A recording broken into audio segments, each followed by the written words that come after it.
Hi everybody, sorry for the delay here tonight. I was experiencing some technical difficulties here.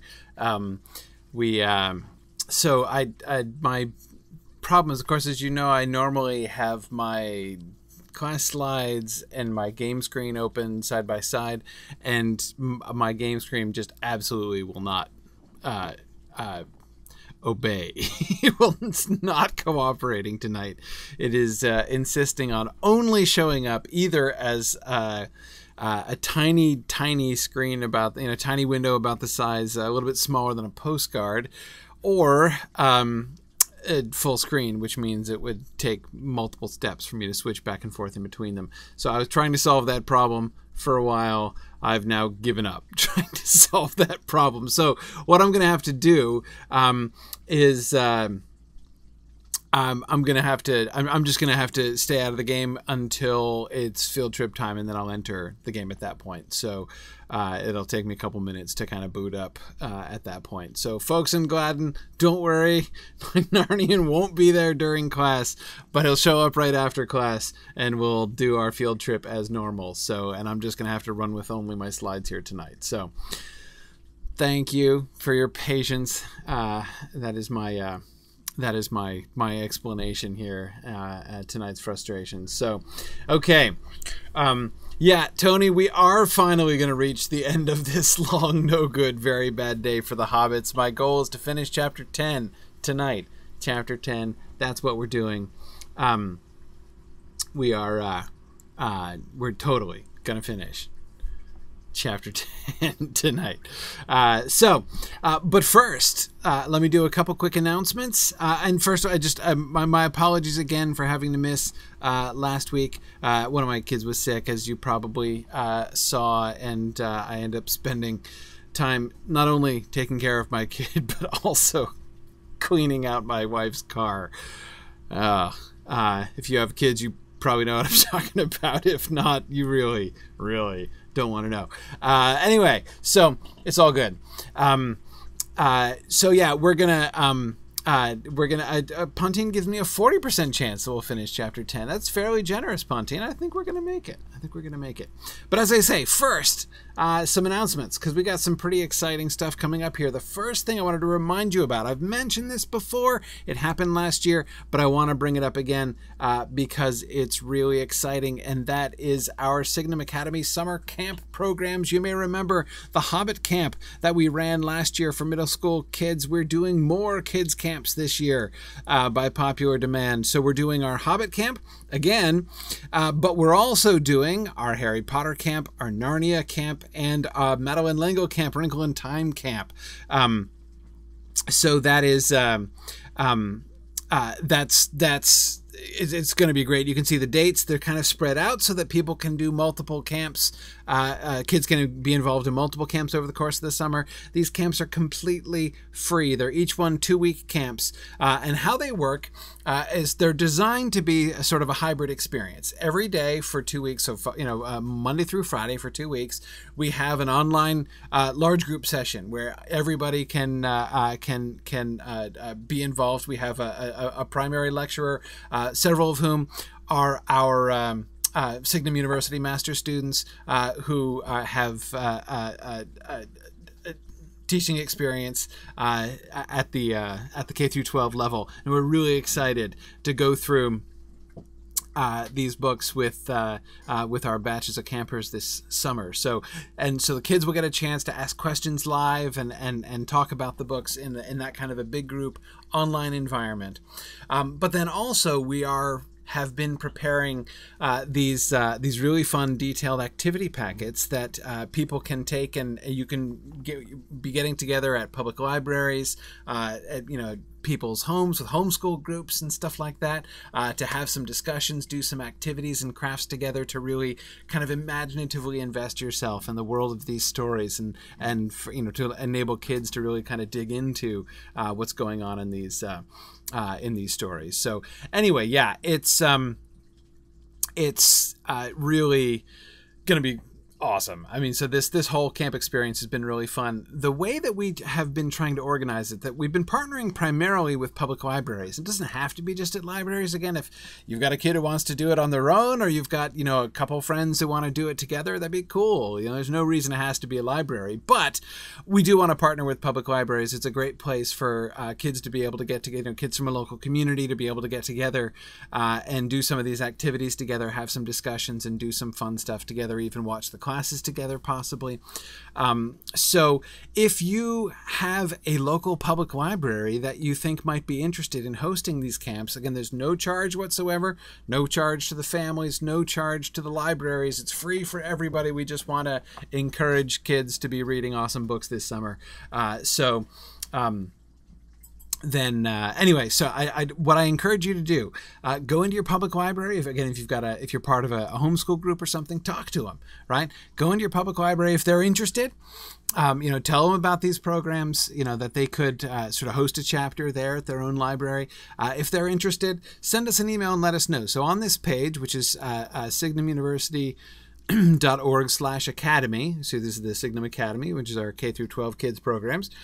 You will see all this information about the camp schedules. Click on this link, which is just an email to camp@signumu.org. Send us an email. Give us some contact information. You don't, encourage them to reach out to us, but it's okay if you've talked to them. Just send us an email and say, hey, I live in this town and I talked to our public library and here's their email address and they're interested to hear more. Anyway, so I encourage you to reach out. A lot of the libraries that ended up participating last year, a lot of the kids who ended up involved in our Hobbit program last year, we got connected to through word of mouth by people like you guys who are participating in our programs and stuff. So anyway, just spread the word because this is awesome. This is free and it's going to be great fun. And I'm really excited about being able to expand our program this year, to do the Hobbit again, but to expand beyond the Hobbit and go into some other awesome kids book experiences. So that's the plan, right? So I want you to spread the word about that. Two other things that I wanted to remind you about. First of all, Myth Moot. Myth Moot is coming, right? We have registration open through the end of the month of May, so we're getting down to it. Now only about a week and a half left to sign up for Myth Moot. We've got almost 100 people coming. We've got John Garth. We've got Douglas Anderson, author of the annotated Hobbit. We've got Mark Ockren, the guy who wrote the book who invented the Klingon language, coming and give us some Klingon language lessons. We also have, and this is brand new, we're going to have a live talk from Tom Shippey. So Tom Shippey can't come physically, but we have convinced him to log in and give us a live lecture at Mythmoot. So those who are attending at Mythmoot will be able to interact with Tom live in this special talk that he's giving on the theme of Vikings. As you may have heard, his new Viking book is coming out very soon. And if you want to hear him give a lecture on those topics as well, not to mention, as you say, the Mad Violinist, the hosts of the Prancing Pony podcast are going to be there at Mythmoot this year, and we're going to record a live episode together, and it's going to be great. So anyway, it's going to be fantastic. And Tony, yes, we will post the video of the Shippey talk later on. That will be available. We're not trying to, withhold everything from people who can't come to Mythmoot. But again, if you want to be part of that live and be able to ask Tom questions and interact with him, you got to be there. So anyway, Mythmoot, now even more awesome than before, and like I say, we're running out of time, so through the end of May you can register, so please do see if you can come to that. The last thing, Baymoot. So our Northern California regional gathering in San Francisco Bay. So it's located in Oakland, California, August 18th 2018. So that's our next regional event that's coming up. The reason I wanted to mention that specifically, I've mentioned it before, and we've got a bunch of signups for that already, so that's looking really good. But I also wanted to bring to your attention that their call for papers goes basically through the beginning of Mythmoot. So you've got about a month. Anyone who has any ideas or proposals, or that would like to give a talk, would like to read a thing, would like to lead a discussion, participate in a panel, would like to hear a particular panel or something, to suggest an idea or whatever, go ahead and make that suggestion. So again, just click on the Baymoot link here, and you'll be able to. There should be a link for the call for papers, and here's the email address here. Email to baymoot@signumu.org to talk about possibilities for talks and presentations there. So anyway, that's going to be great. So I'm looking forward to meeting a bunch of people at Baymoot as well. Okay, and those are the announcements for today. Now, I see people teasing me. No, we haven't gotten through chapter 11 yet. All right, so tonight, danger closes in, having gotten pretty much through the whole who is Aragorn question, right? Aragorn has revealed himself, and now we're in most of us anyway, Sam's still a little skeptical, but the rest of us are in a relatively comfortable place as far as Aragorn/Strider is concerned. Aragorn when he speaks of himself in the first person, Strider when he speaks of himself in the third person. But of course we still have one more event of the chapter, and that is of course the realization of Merry's disappearance and then his reappearance. And of course the word about the danger closing in around them. So that's what we're going to be looking at tonight. One question I wanted to get to from the discussion board, because it was a really good one, before we officially go back to the text there. This from Jonathan Castles. He says, we said we were looking out for Shakespeare references, especially references from the Scottish play. I missed the last couple of weeks live, but I was catching up on episode 59 today and realized no one pointed out the link between Frodo's line, "I think one of his spies would well seem fairer and feel fouler, if you understand," and the witches' fair as foul and foul as fair line, in, of course, Act 1, Scene 1 of Macbeth. Certainly very true, right? Okay, so and let's or if you did, Mad Violinist said it did comment on that. At least I missed it. If you did comment on it, we didn't talk about it. So let's talk about this for a second. What is the now? So there's seems to be an echo there, right? Now, obviously, what Frodo is saying is not the same thing, but that juxtaposition of fair and foul, I agree. It's hard to get away from the Macbeth echo. It's a very famous phrase from Macbeth, right? So, Jonathan wasn't sure what to do with it, right? He said right after that, he's not really sure what to make of that connection. So let's think about that for a second. So Frodo is talking about the gap between appearance and reality as far as the stranger is concerned, right? That a spy of Mordor might appear fair but be foul underneath, whereas Strider is foul on the surface but feels fair underneath, right?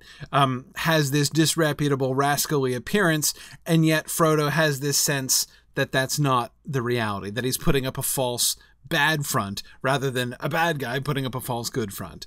And this brings me back to the conversation that we had earlier on about what seemed to be almost like an elf friend recognition thing, right? Like there's something about him that Frodo gives kind of Frodo a good feeling about him. And we were talking about wondering if maybe that was the both of them being elf friends, for instance. There seems to be something that people can kind of perceive.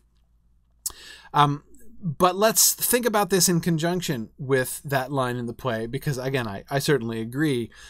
This would appear to be an echo, even if that's, Tolkien isn't thinking about Macbeth here. It's hard to avoid Macbeth when he uses that particular phrasing. Is it possible that Tolkien used that phrasing just because of the alliteration? And we know how Tolkien feels about alliteration, quite possibly. But again, we know, if there is one play of all of the Shakespearean canon, if there is one play that we know for sure that Tolkien, was thinking about very consciously, and was kind of in his mind and influencing him at various points, it's Macbeth. It's, the one that he has, explicitly alluded to, in several places. So Veronica, yeah, exactly. The whole the prophecy and Eowyn's fulfillment of the prophecy being not identical to, obviously, but kind of reminiscent of the unexpected fulfillment of the no man born of woman shall slay Macbeth prophecy. Absolutely. Anyway, so in order to do this fairly, let's go back to the text, right? Let's actually make this comparison here.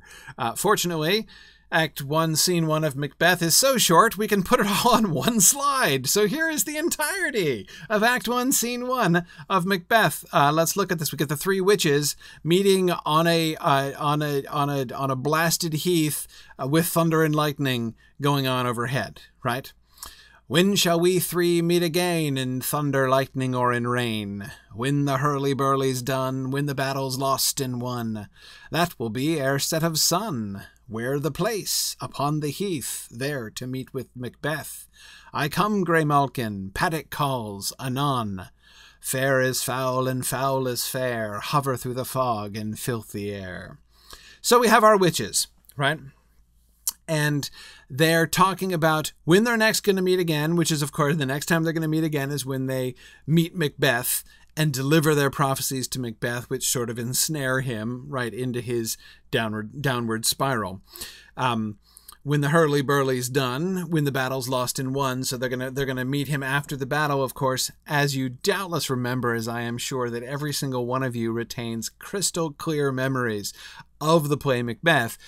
Macbeth, of course, is the triumphant general, of the armies of Scotland. They've just won their battle, right? Well, at least that is the faithful people of Scotland have won this battle against the Thane of Cawdor, who has shown himself a traitor. He's been rebelling, right, against the king. And Macbeth is, as I say, the winning general, the heroic general, and the triumphant general and heroic warrior as well, who wins the battle. Now, notice that the business at the end, I come, Grey Malkin, Paddock calls, anon, that's them talking to their demonic familiars, essentially, right? So what this is... what we're getting there, the reason we're talking to our demonic familiars there, this is kind of a reminder for those of you who remember not only Macbeth really clearly, but your late 16th century English history. Witchcraft was kind of a thing at the end of the 16th century.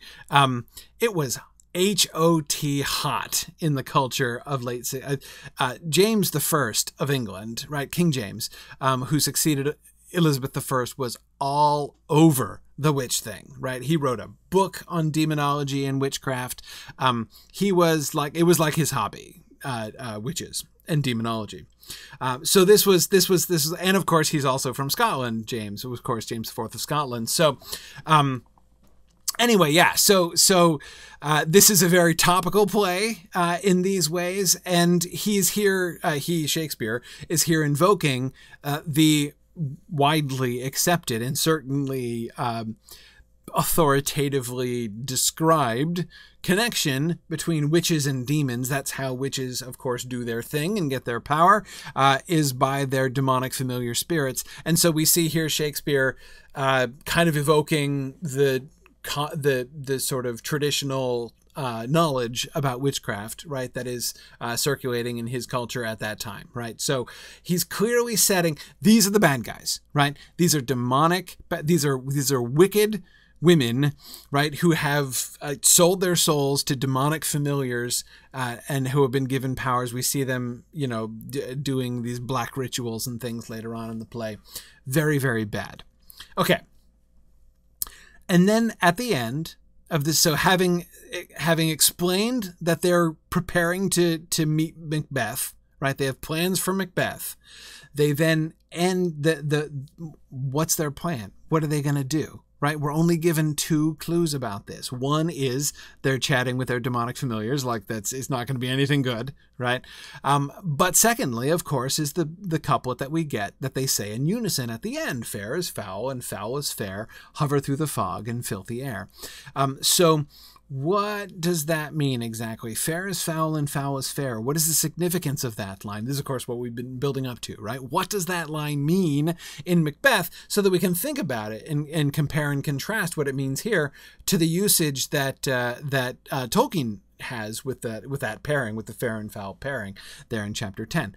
So here, what is the emphasis? What are they say? Why are they saying fair is foul and foul is fair? And I would say that there are two things that I would say. Right here, we're talking about reversals. Right, we're not talking about something seeming fair and actually being foul. Right, that's not the issue here. Here, we're talking about like fair being foul and foul being fair. Right, either maybe in perception in a sense, but also in reality, right? This is a kind of prediction in a sense, right? On the one hand, they're kind of setting the theme of what they're going to be doing, but they're also kind of making a prediction. Macbeth, of course, he's going to be our tragic hero. He's going to make some very bad choices over the course of the play, right? Which is going to lead him into this sort of moral death spiral that's going to lead him down until he almost completely vacates his humanity by the end of the play. I mean, he's barely even human at the end of the play. But we have to remember that at the beginning of the play, he's not just like an okay guy. He's an awesome guy. He's a hero, right? He's not just a supporter of Duncan. He's like the guy who just saved Duncan's biscuits, right? I mean, he is the most loyal, the most faithful, the most admirable general. He is as fair gets, right?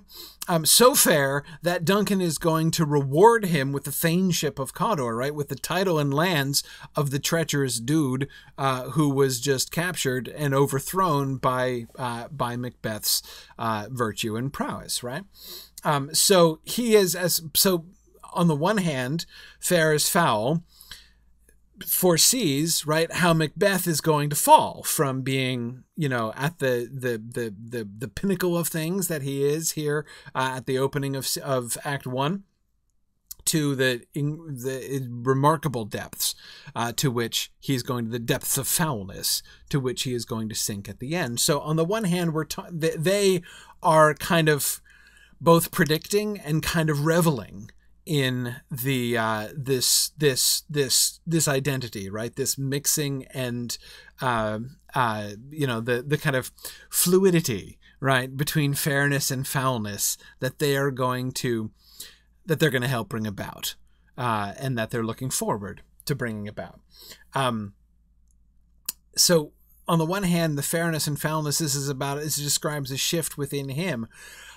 But it's also, in a sense, about perception, though, again, not in the same way as in the Fellowship of the Ring. Again, it's not about foul things like mistaking a thing that which is truly foul for something that's fair because its appearance is fair. It's kind of sort of deeper than that, in a sense, or well, not deeper, but different anyway. He is going to be, when they greet him, right, with their prophetic and tempting greetings, right, with their prophecies that he shall be king hereafter, they're inviting him to look up to fair things, right? He's just been, he is the Thane of Glamis, and that's a noble position.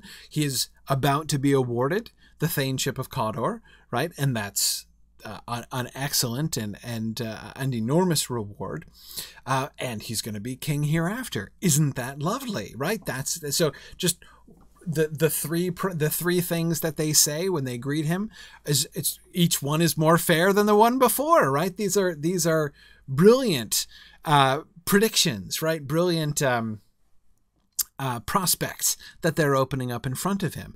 But of course, as his eyes are directed towards these quite in themselves very fair things, right?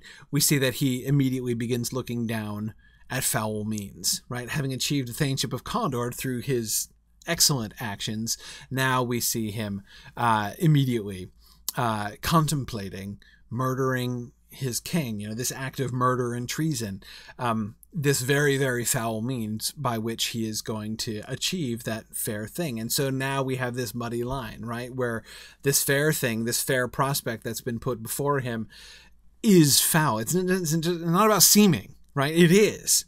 It's fair, but it's also foul. And this is the way, this is the state, right, that the witches are going to create, that the witches are going to put things. Not to mention, it also kind of changes things, right? Again, Thainship of Condor, that's like, wow, right? He's going to have 2 Thainships. That's amazing, right? What a wonderful reward. Who wouldn't be happy and satisfied with that, right? Well, somebody who's just been told that he's going to be king and maybe should start looking into that, right?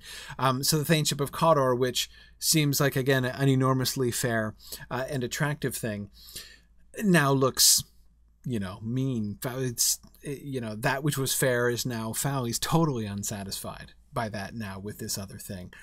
And this action, which is completely contrary to everything he's ever done and anything he's ever been, right? That is the murder and the treasonous murder of the king whose throne he has just been defending so valiantly. That's incredibly foul, that action, right? And it begins to look more and more attractive to him as a means to this end. So in the play, what we're getting here in this first scene, what the witches are doing is playing with means and ends, right, to confuse fairness and foulness, right? So again, it's not about appearance and reality, a gap between appearance and reality. It's about what is really foul and what is fair, and that which you considered foul before, well, now looked at from this different perspective seems like something desirable as a means to an end, right? It might be a foul means, but you can get over it, right? Because it's there's goodness there at the end, right? There's a reward at the end. So this is the significance, I would say, anyway. This would be my explanation of the significance of this line in the play, fair is foul and foul is fair. So when Frodo, going back then for a second to Jonathan's quotation from the scene we looked at last time, I think one of the enemy's spies would seem fairer and feel fouler, if you understand. Notice that, although again these same terms are being used, exactly what Frodo is not suggesting is any confusion between those things, right? Or any confusion would be one merely of deception, right?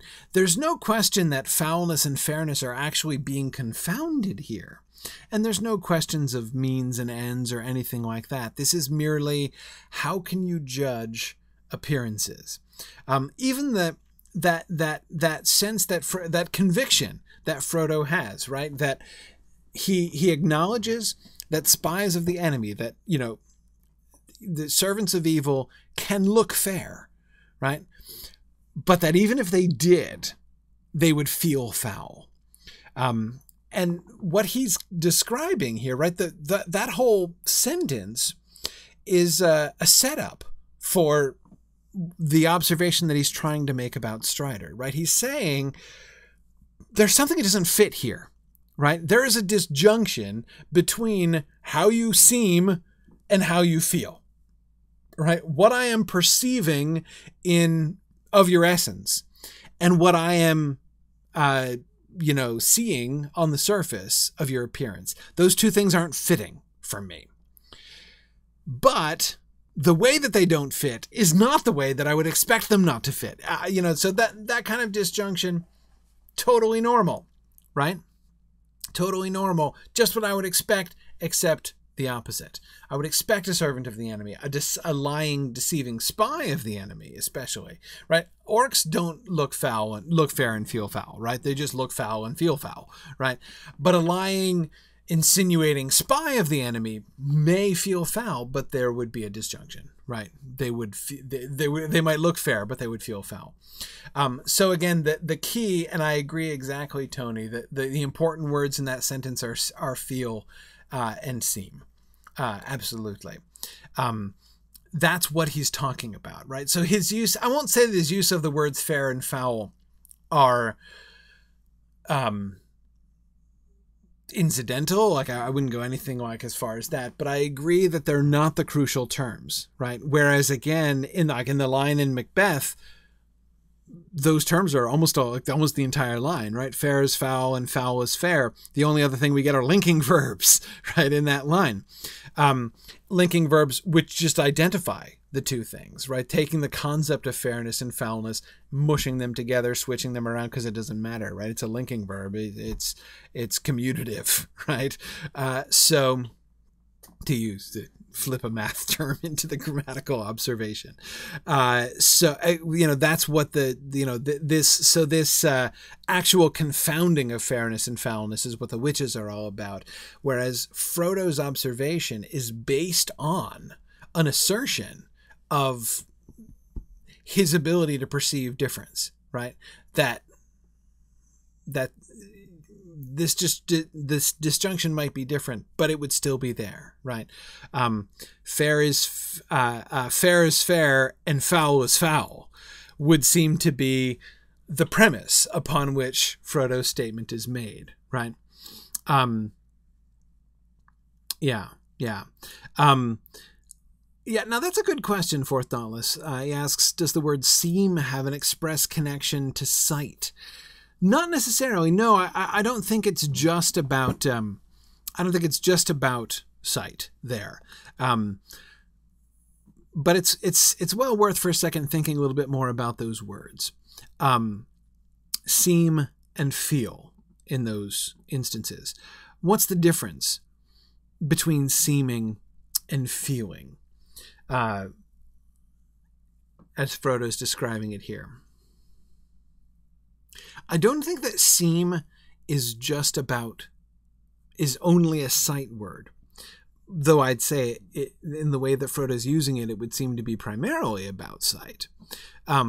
But I guess the way that I would say it is seeming is about the superficial appearance to the senses, right?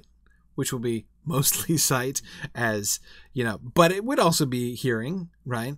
Heck, it could even be smell, right? Whereas, Tony, feeling would be more like a personal experience. It would be just something that you perceive on a deeper level. Again, that kind of like almost spiritual resonance between elf friends. Or, Marianne says, seeming implies illusion, feeling implies a deeper perception. Yeah, deeper. I keep getting back to that too. I'm not totally satisfied with that way of describing it, but yeah, Marianne, I think you're thinking the same thing that I am there.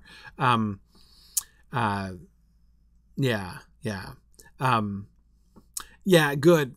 Mad Violinist points out that when Aragorn paraphrases, right, when he picks up on it and says, meaning I look foul and feel fair, right, he uses look instead of seem. So Fourth Dauntless, that's really interesting, right? That's kind of how Aragorn translates it, that connection between seem and look. So I don't think that we can just identify it. Again, it's not only about sight, but it would be primarily about sight. In any case, like that which, a merely external view by the senses would reveal, right? Compared to this sort of deeper kind of, intuition, JJ. Yeah, sort of, I would say even sort of spiritual perception, essentially. Yeah. Anyway, well, I'm glad we settled that. Hey, look, I'm not apologizing for a long Shakespearean aside, because totally worth it, right? We got to do a fun analysis of the first scene of Macbeth, so there we go. Tony, yes, it's just like when Gandalf talks about what his heart tells him. Yeah, there's this kind of intuition, this kind of deeper, this feeling thing that Frodo is describing, or rather this thing that Frodo is using the word feels to describe, right, is clearly a is clearly a legitimate phenomenon in the Tolkien world, right? And I would encourage us to sort of watch for other examples of that and to be thinking about this kind of remembering back to this scene and see if we can get some other examples, maybe build some other vocabulary from within the text about sort of what this is, what this means, what this is about, what, you know, how we can describe this thing. So anyway, okay. Yeah, Tony, Elrond is big on this. So is Aragorn, right? He does this kind of thing all the time.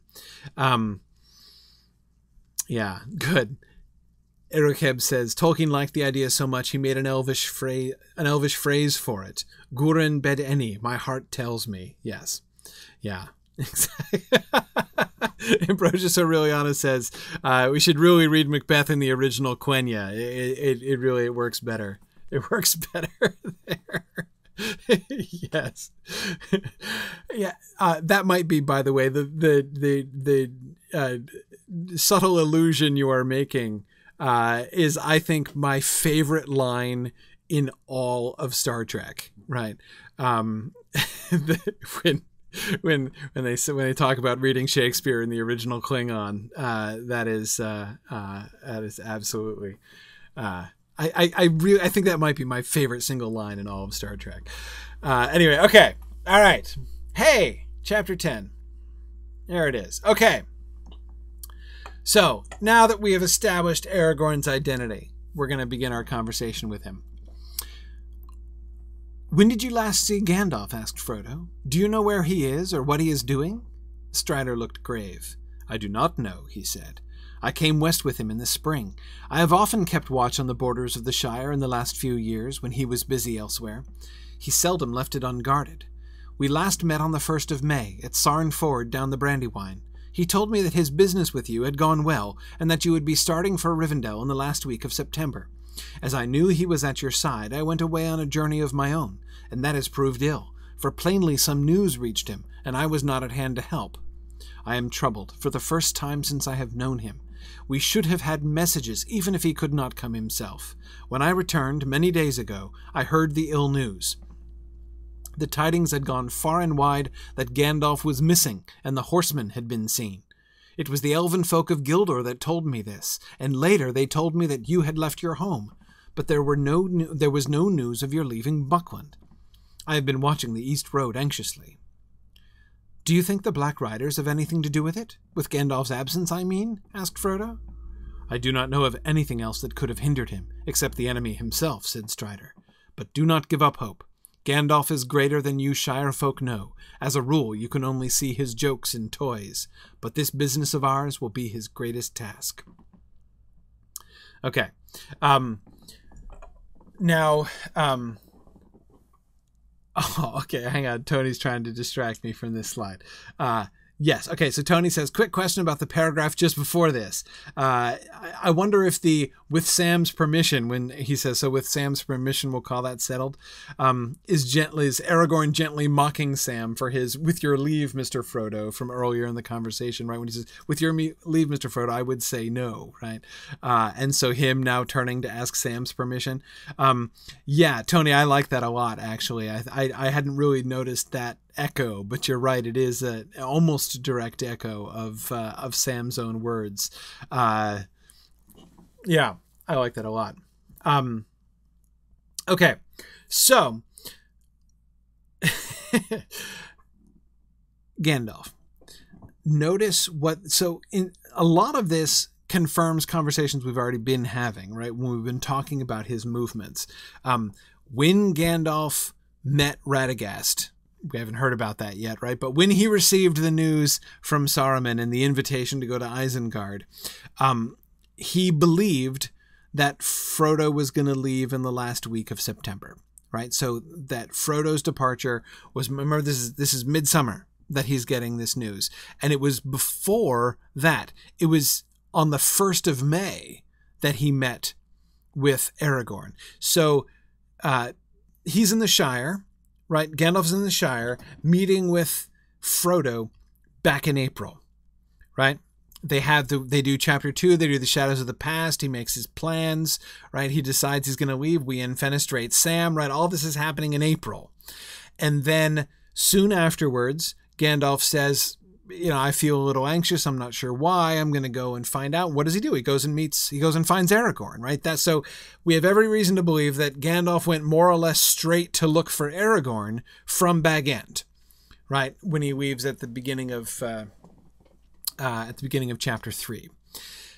So he meets Aragorn, tells Aragorn, that his business went well. That is, the whole conversation ending with the infenestration of Sam went well, right? Frodo is planning to leave with the ring. So all of the information that Strider has about Frodo and the ring and Sam and all that stuff, that it dates from this May 1st conversation with Gandalf.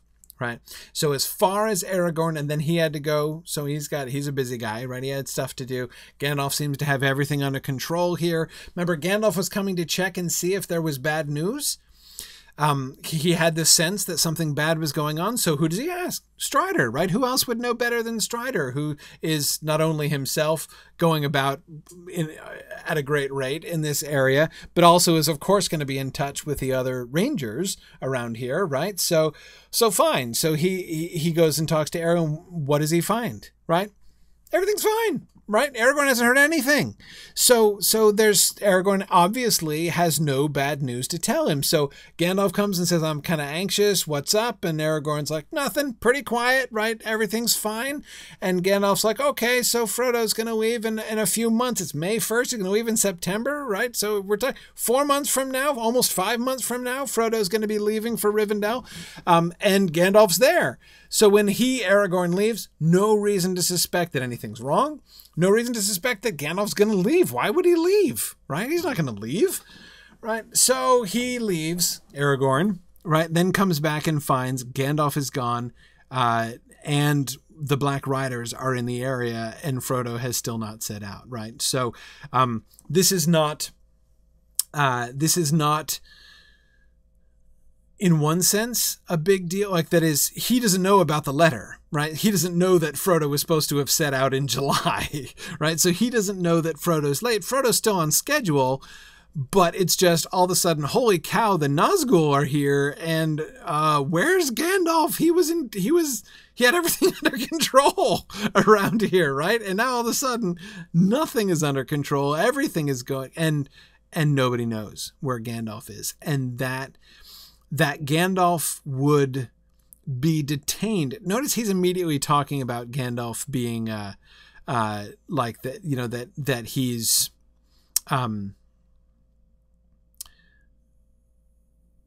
let's see. So yeah, Gandalf is missing and the horsemen had been seen. It's not just that Gandalf is gone, right? He's missing. He's supposed to be there and isn't. What could have hindered him? Something must have hindered him, right? And Frodo asks about the Black Riders, right? Do you think the Black Riders had anything to do with it? Did the Black Riders capture Gandalf? Did they kill Gandalf?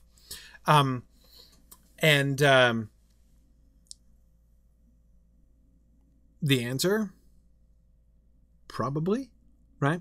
Notice Strider has two conversations with Gildor. Gildor is obviously part of Aragorn's network in this area, right? Gildor and his people are traveling through here, and they're keeping Aragorn informed, right? So he's had two meetings, or he has heard tidings from Gildor. It was the elven folk of Gildor told him what? That Gandalf was missing and the horsemen had been seen, right?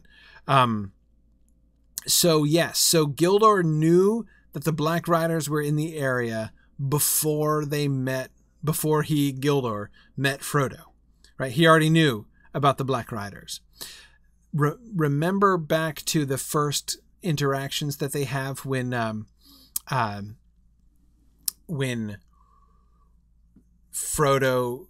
Pippin busts out with tell us about the Black Riders, right? And the elves are like, Black Riders? Why do you ask about Black Riders? They're not saying this because they've never heard of them. they're saying this because they don't know why the Shire hobbits are asking about them, right? They've heard about them, and they know that they're in the area. Obviously, they've heard of the Nazgul, but they've heard that the Black Riders are in the area, right? So when you think about it, the elves' question, right? The Black Riders, why do you ask about Black Riders? Sounds completely different now, right? Originally, it sounded like, hey, well, that's kind of out of the blue. Like, what are these Black Riders of which you speak? We might have been tempted to interpret their questions that way, right?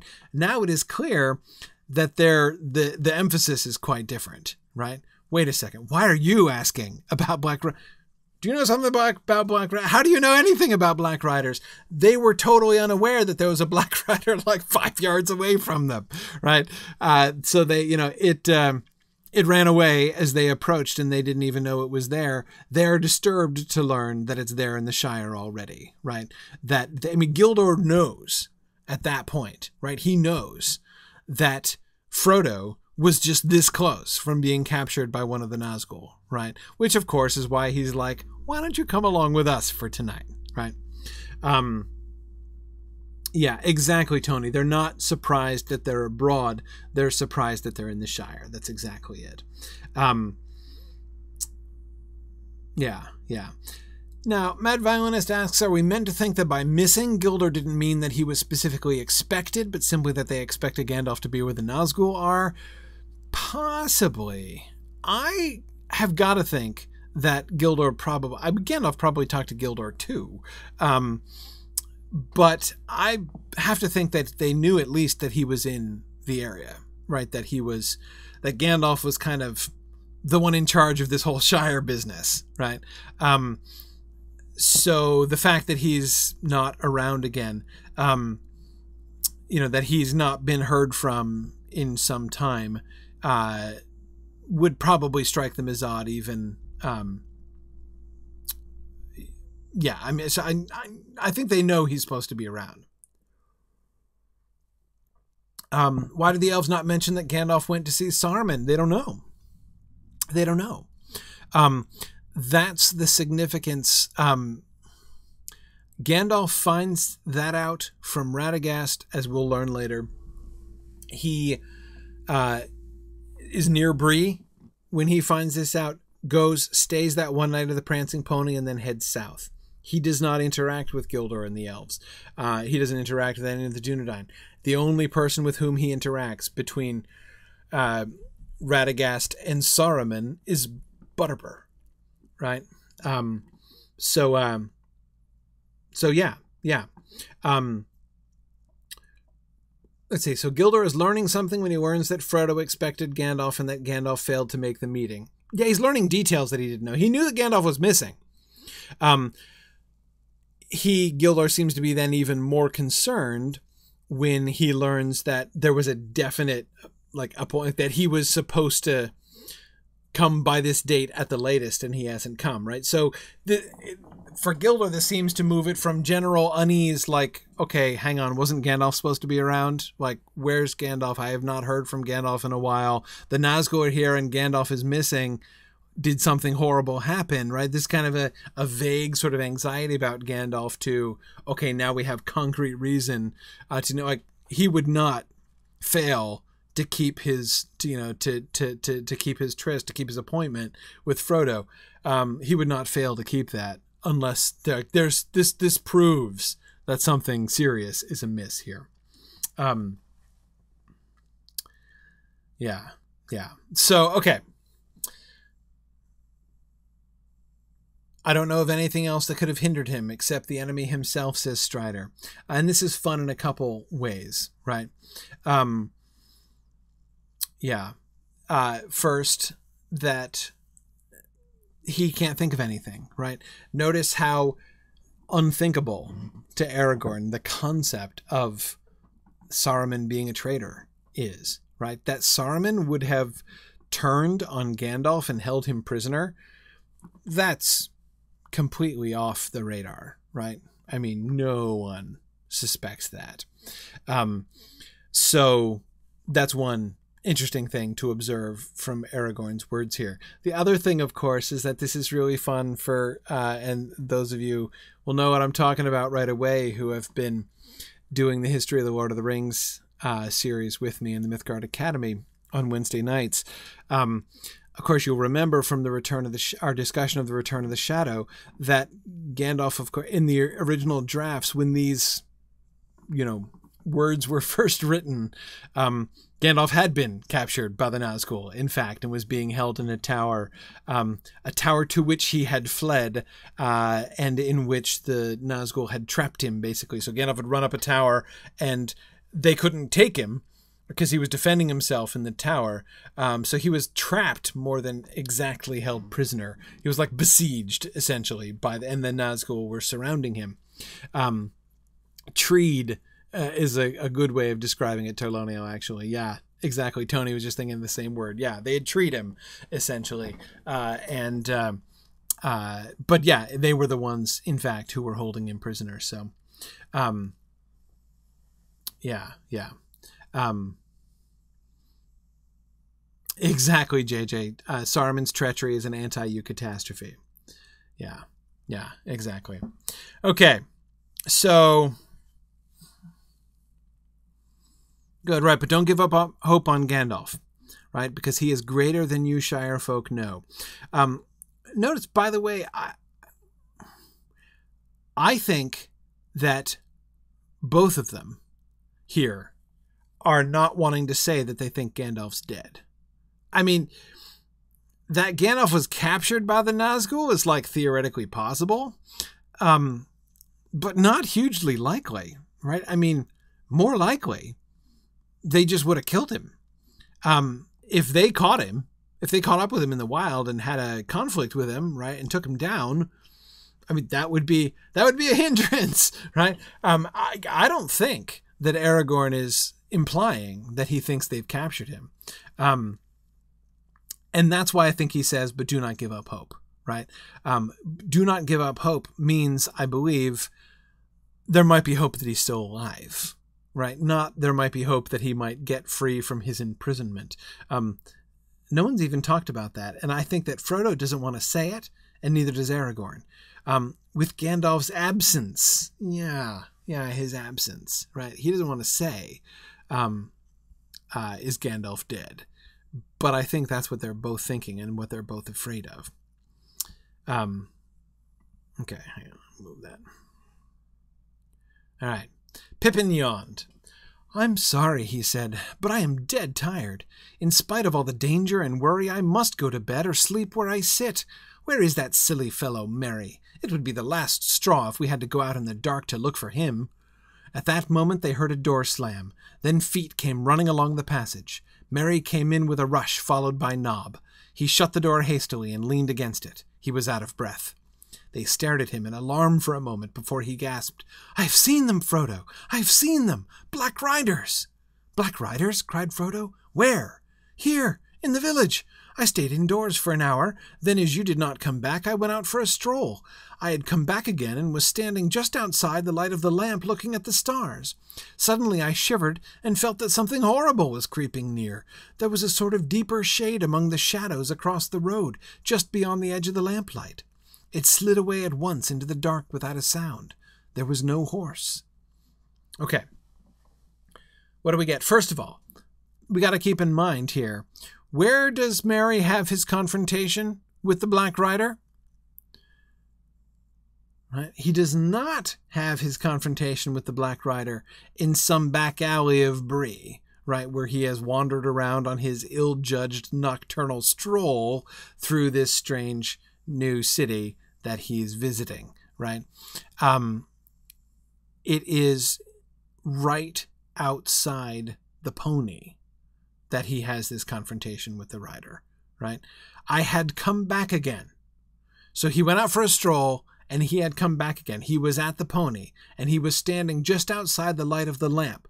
That means, presumably, the lamp that's right above the front door, right? So there's a lamp by the door of the inn and he was just outside the light of that lamp when all of a sudden this happened. And what happened? I shivered and felt that something horrible was creeping near. He just has this feeling that something foul is nearby, right? As it were. And he sees some deeper shade among the shadows, just beyond the edge of the lamplight? It slid away into the dark without a sound. There was no horse. There was no horse is kind of interesting, right? Because, like, it's not exactly a black rider. It's like a black, I don't even know what, right? What is it doing? Black, what, sneaker? Slinker? I don't know what it is, but it's not a black slitherer, possibly. Yeah. Now, keep in mind, this is the first time Mary's ever seen a black rider, right?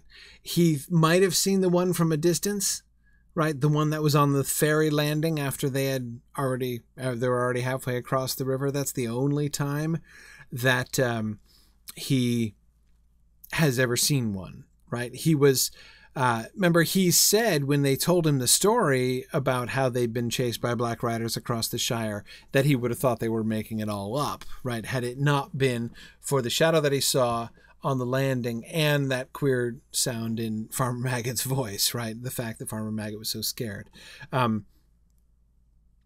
Yeah. Lincoln says that Mary's description of his encounter with the Nazgul in this sequence, and especially the sense of something horrible, was always one of the creepiest parts of the story for me as a kid. Yeah, Lincoln, it is really creepy, right? And this is enormously important to understand about the Nazgul, right? What is so threatening about the Nazgul? It's not that they're going to beat you up, right? It's not even that they're going to kill you. It's the effect that they have on you, right? That is what the Nazgul are about. Yes, they're uncanny. They are scary. They are terrifying. And that's what they do. That's what they did to Mary. What was the Black Rider doing? Scouting? Maybe? I don't know. He's not walking openly around the town. He's hanging around outside the lamplight, right? But he is right outside the inn.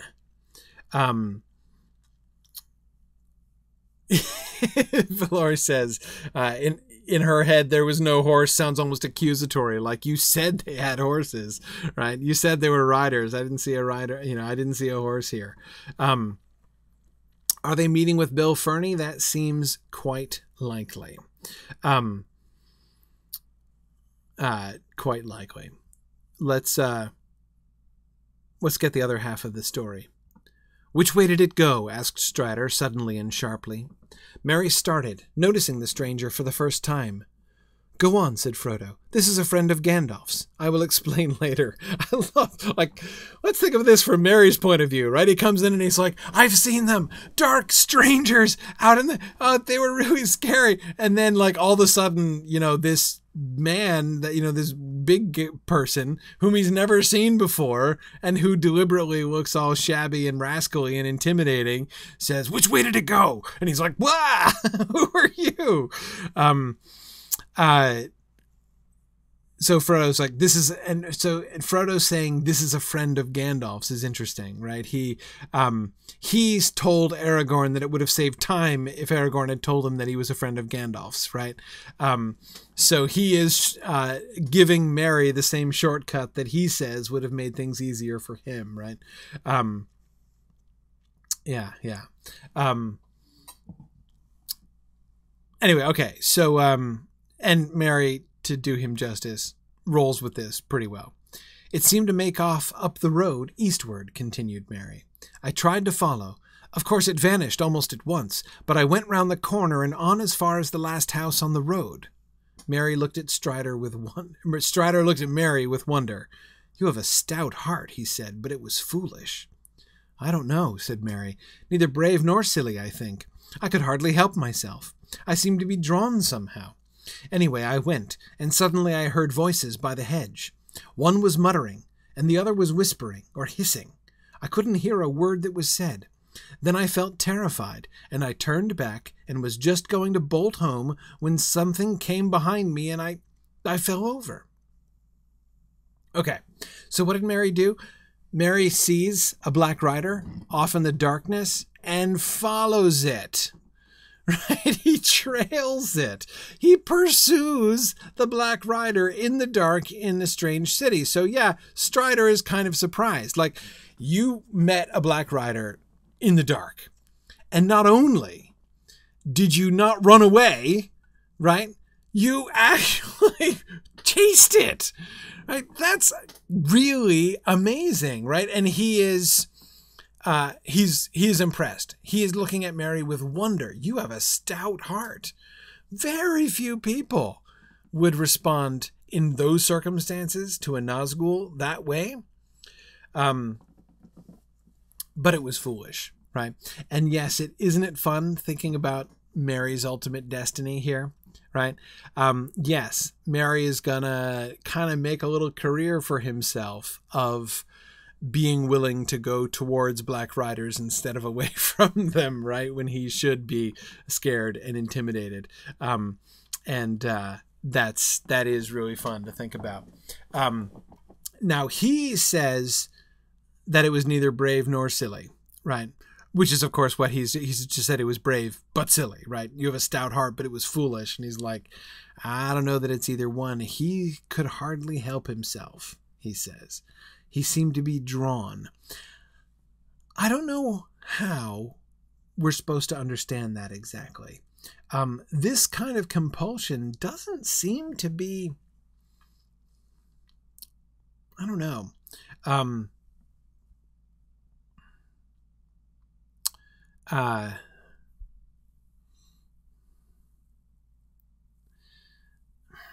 So this is to me a really interesting data point, because we're gonna have some interesting moments of the will of a Nazgul having some impact on the will of somebody else, right? Nazgul asserting their will and trying to dominate the will of somebody else from outside, right? But that's mostly going to be on Frodo, on the ring bearer. And it's therefore that's kind of a complicated situation, right? Like, it's how much is it the Nazgul, how much is it the ring, right? You know, it's a 3-body problem, right? Not a 2-body problem when you're talking about the Nazgul's will exerting itself upon Frodo. With Merry, it's a different situation, right? He has no reason to be drawn, any other external reason to be drawn other than, I guess, the will of the Nazgul. Belanxmond says, is it the sense of adventure inspired by Bilbo that draws Merry? Possibly. Yeah, it could just be overwhelming curiosity. It could be. But I don't think that... I mean, okay, if it is, then Merry's not being honest with himself about that.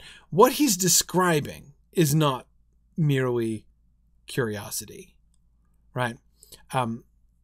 When he says, I could hardly help myself, I seem to be drawn somehow. I could hardly help myself. If he had just said that, if he said, I could hardly help myself, that might sound like he was like, oh, man, I was so curious. Like, there was no way I could possibly not follow under that kind of circumstances, right? I'm sorry, right? No way. But he doesn't just say that. He adds, I seemed to be drawn somehow. Anyway, I went, right? I seemed to be drawn somehow says that he perceived, believed, felt that some external force was acting on him, right? So I don't think this is just his own curiosity, nor do I think that this is really just his sense of adventure or anything like that. That doesn't seem to me to be adequate. Those would be ways in which we might describe him doing something. So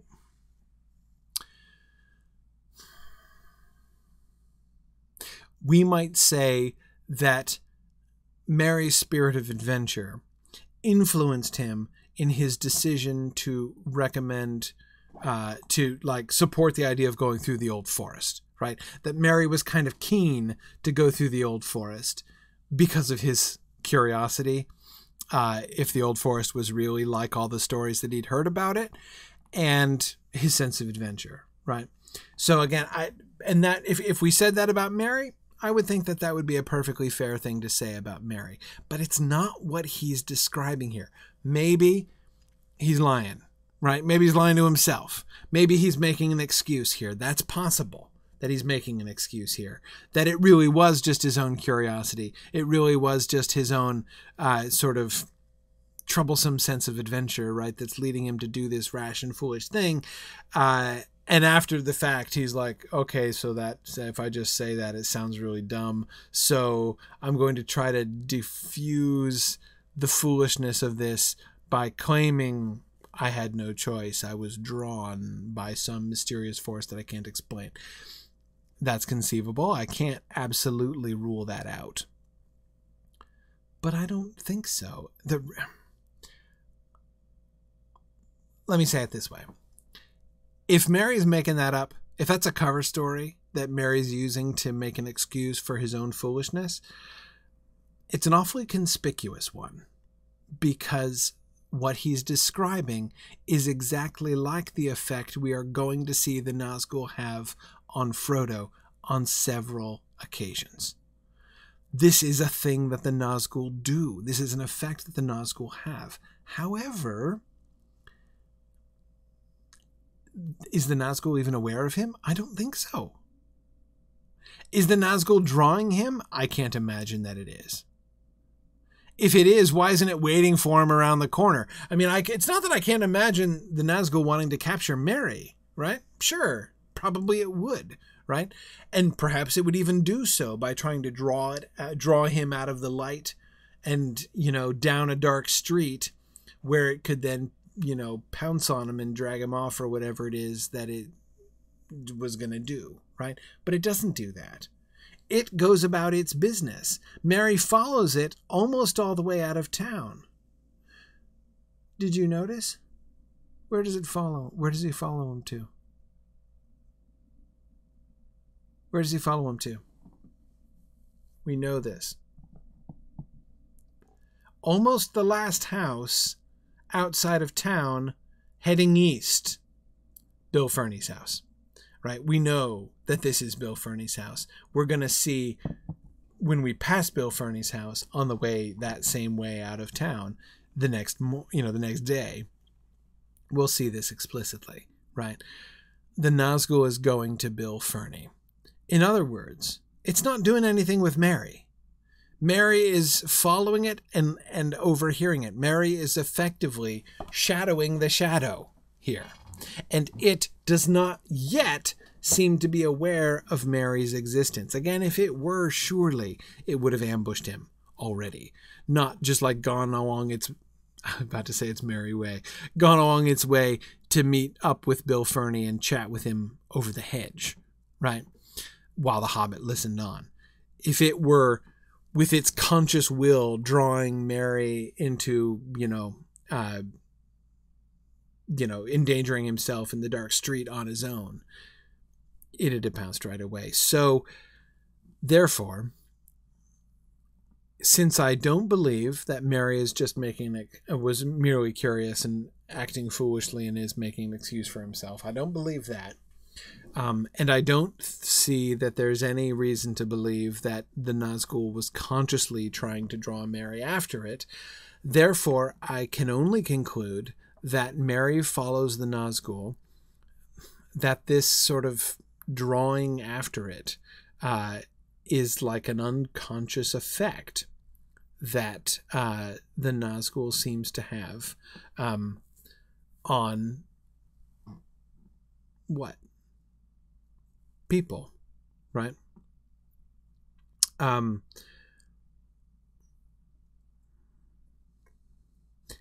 that's interesting. Yeah, Veronica points out it has an effect on geese and dogs too.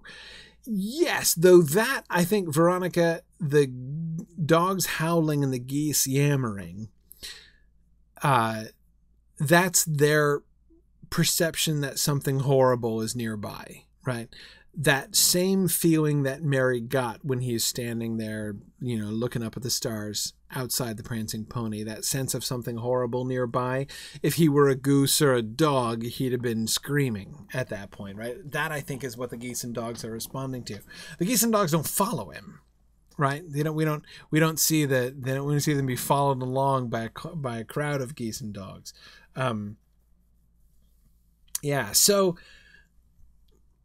So I don't know.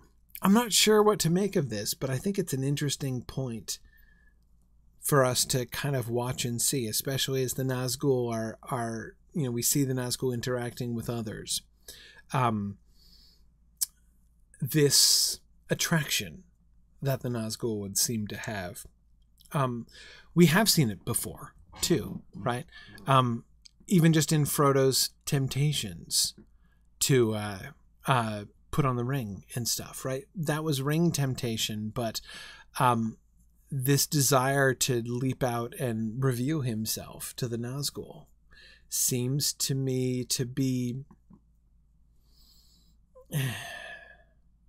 not the same, because again, you got the ring involved, right? So there's this whole other factor there, but because it's clearly a ring temptation as well, and yet the sort of premise of that temptation seems to be something intrinsic to the Nazgul, right? It seems to be, this is why I find this passage so interesting, because without this passage, I might have thought that that other stuff was just like 100% the ring, right? But now I'm not sure I do think that it's 100% the ring. Aerocab, yes, the ring wraiths would have a power of domination stemming from their own rings, I would think. That wouldn't surprise me a bit. What's interesting is that it seems to be like an area, like an AoE effect, right? It's like an area, yeah. It affects the whole area, right? There's this aura of dominion about them, right? That makes those who are near them just want to follow them, come after them, right? And that's interesting. That's interesting to me. That to me, it puts another little interesting factor into into those moments when Frodo is being tempted by the ring and how he's being tempted by the ring.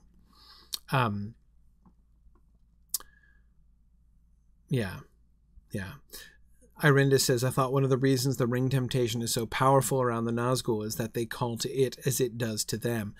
Exactly, Irindis. Yes. And that's why I think this is so interesting, right? That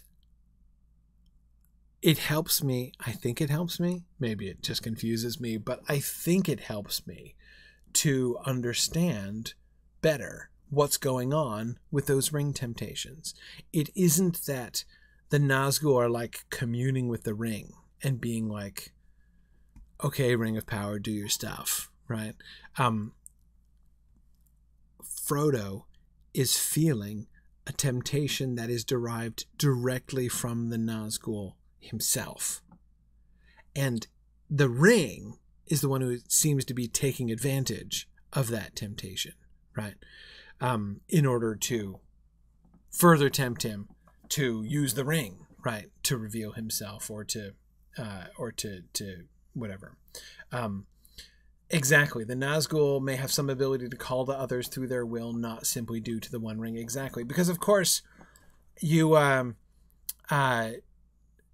that other idea, which is hard to kind of avoid, right? The idea that the Nazgul are kind of like almost like working actively in cahoots with the ring doesn't make any sense. Because if they need to know it's there, right? He would never, like the Black Rider on the road would never like just turn around and go away, right? If he knew the ring was right there and had been, and Frodo was experiencing that temptation. So, Yeah, and Fourth Dauntless says this gives us a good clue about how the rings work. The Nazgul are great among men who obtain power from having many followers. The nine allow their wielders to draw followers to them. That's interesting. Of course, Mary literally a follower in this case, right? Yeah, perhaps so. Perhaps that's part. That kind of power is part of the power that the nine rings give. That seeing things that seems to me and very plausible, really. Yeah, and absolutely, Mad Violinist, I'm not at all disagreeing with the fact that the Ring of Power makes Frodo more vulnerable to this spell, this this effect that the Nazgul have. Absolutely, or rather, I guess the way that I would say it is, it adds an extra temptation, right?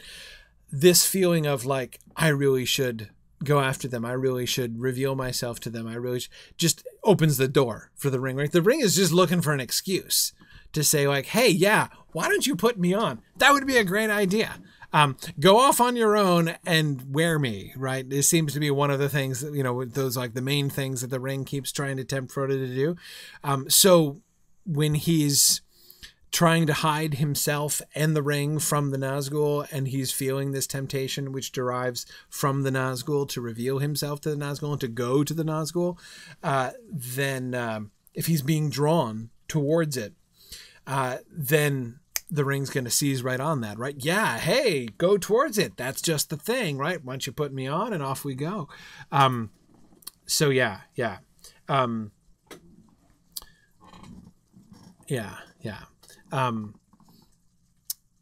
Aruran says, which is just another reason for just how concerning the appearance of the Black Riders in Eriador is. It's literally the enemy's ring-wielding corps commanders who have left the Gondorian Osgiliath front in search of Frodo. Yeah, exactly. This is, these are the people who crushed the Gondorian armies pretty much by themselves, right? I mean, they had help, but they were the reason why, Boromir was not able to hold them back, why they were able to regain the river crossings. And yeah, here they are. Okay. All right. More. I found him, sir, put in Nob. Mr. Butterbur sent me out with a lantern. I went down to Westgate and then back up towards Southgate. Just nigh Bill Ferny's house, I thought I could see something in the road. I couldn't swear to it, but it looked to me as if two men was stooping over something, lifting it. I gave a shout, but when I got up to the spot there was no signs of them, and only Mr. Brandybuck lying by the roadside. He seemed to be asleep. I thought I had fallen into deep water, he says to me when I shook him. Very queer he was, and as soon as I had roused him, he got up and ran back here like a hare. I'm afraid that's true, said Mary, though I don't know what I had said. I had an ugly dream, which I can't remember. I went to pieces. I don't know what came over me. I do, said Strider. The Black Breath. The riders must have left their horses outside and passed back through the south gate in secret. They will know all the news now, for they have visited Bill Ferny, and probably that southerner was a spy as well. Something may happen in the night before we leave Bree. Okay.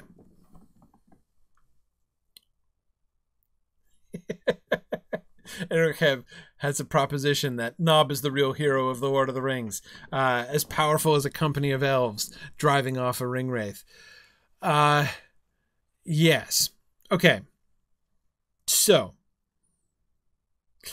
good. Wheel Rider and Mad Violinist were both recalling Mary was having the dream of water, the water nightmare, the flooding nightmare in Tom Bombadil's house, right?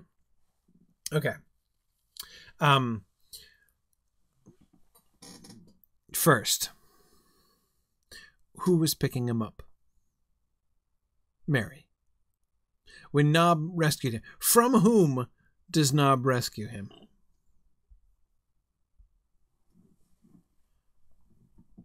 From whom does Nob rescue Mary?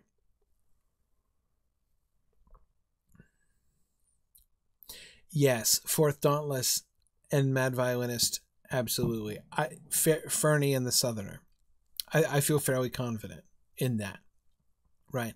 It's two men who are bending over him. I do not believe that one of them is the Black Rider. Now, So what does this mean? Does this mean that the Nazgul, left randomly, right? No.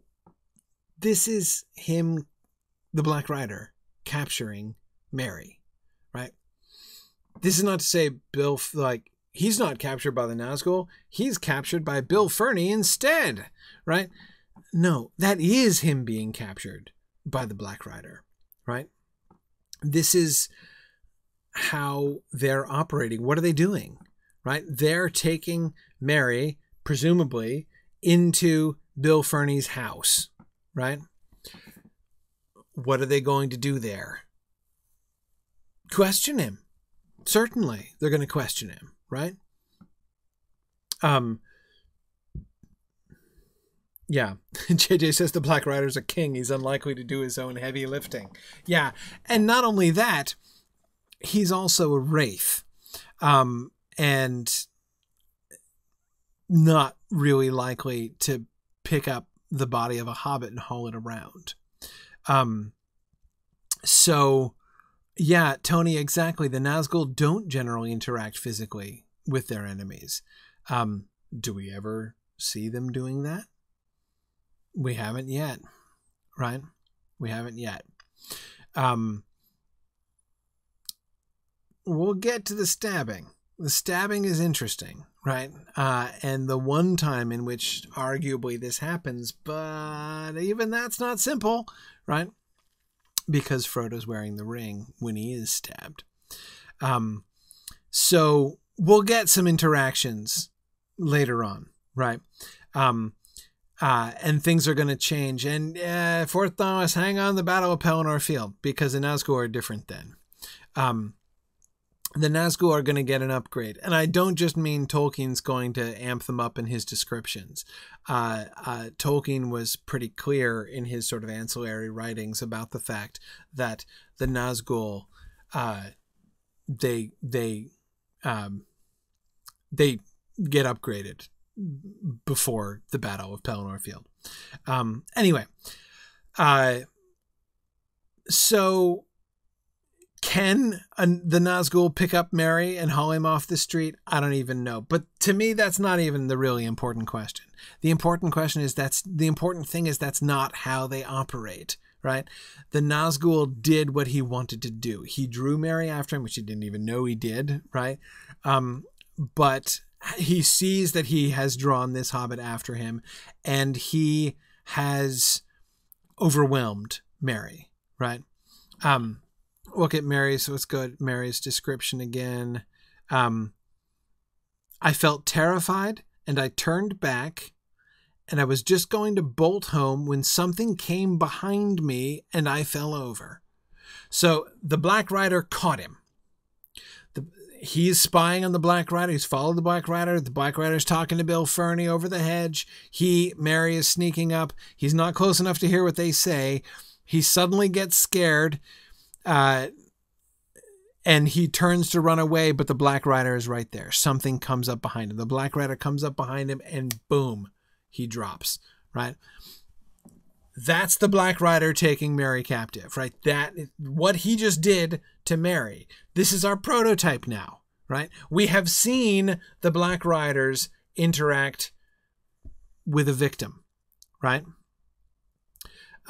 Tony says, I'm sorry, I can't let the Nazgul Dementor connection go. It's okay, Tony. Neither could J.K. Rowling. It's not your fault. Yes. Eric says, so Lotro is completely justified in having the Nazgul always incapacitate us, then leave us completely alone to beat up their minions in game. Yes, exactly. That's exactly how it happens in Tolkien too. Yeah. Okay. So the Nazgul has overcome Mary, and what we have, again, this is the first time we have seen a Black Rider attack anybody, right? We've seen them interact with people, right? We've seen them have conversations with Farmer Maggot and with Gaffer Gamgee, but we haven't seen them like attack anybody. We have now. It just attacked Mary, right? And it knocked him out. He was overwhelmed by like fear, right? And he fell into an evil dream. I thought I had fallen into deep water, he said, right? I had an ugly dream. I went to pieces. I don't know what came over me, right? So his whole spirit, mind was overwhelmed by the rider, right? And he has this sort of visionary experience, right? That is his, he had this kind of dreaming experience of falling into deep water. That's what happens based on this scene, right? This is the one piece of data we have so far in the book to say this is what happens. This is what a Nazgul getting you looks like. Okay? And so then what? Then, sorry, I just saw Lincoln's comment. No, Mr. Brandybuck, I expect you to die. Yes. So, right. So I don't know that he leaves. Right. So Forthallus is afraid that he's leaving him marry in this easily escapable death trap, and then assuming everything went just fine. Yeah, no, it's not exactly like that. Yeah, right. Like, and I see your response to Forthallus there. Yeah, no, not necessarily. Nob. Let's go back to Nob, right? Nob, our heroic figure, right? Coming pelting down the street. Why does Nob save the day? How is Nob able to save the day, right? I think two things. First, it's Bill Ferny and the Southerner who are picking Mary up and about to take him, again, presumably into Bill Ferny's house, right? Why do they put him down and run away? Witnesses are kind of, this looks bad, right? I mean, it is bad, and it also looks bad, right? This both looks foul and feels foul, right? When you see the two guys in the street, and if there were to be a witness to them taking a strange hobbit into Bill Ferny's house, like, that would be bad, right? So they run before they can be identified. Notice that Nob doesn't identify. He can't identify them. He can't say that it was Bill Ferny. We can be pretty. He observes that this was just nigh Bill Ferny's house, that this all happened, right? But he can't prove anything, and that's why they run away. So, and that seems to me perfectly sensible, right? I mean, if it is dark, remember, so, he can't tell for sure who the people were. Yeah, Molly says, yeah, they would be placed into that incredibly big Breetown jail. Yeah, sorry, it's another Lotro reference. In game, Bree has an enormous prison. Yeah, no, Ericab, I think he does suspect it. I think he is implying that he believes it was Bill Ferny. But he's not saying more than he says. He's actually kind of being a good witness here, right? He's not claiming anything more than he actually saw.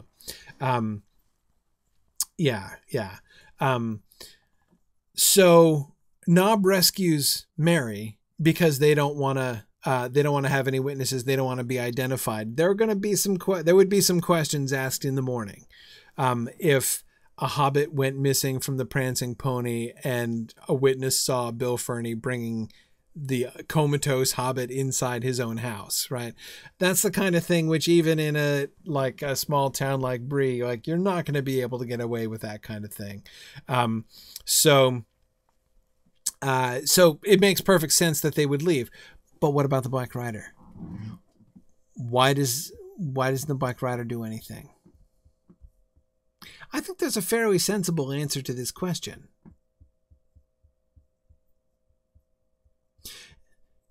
Ericab says, if later events that night hadn't happened, Ferny might still have faced serious questions from Butterbur in the morning. I agree.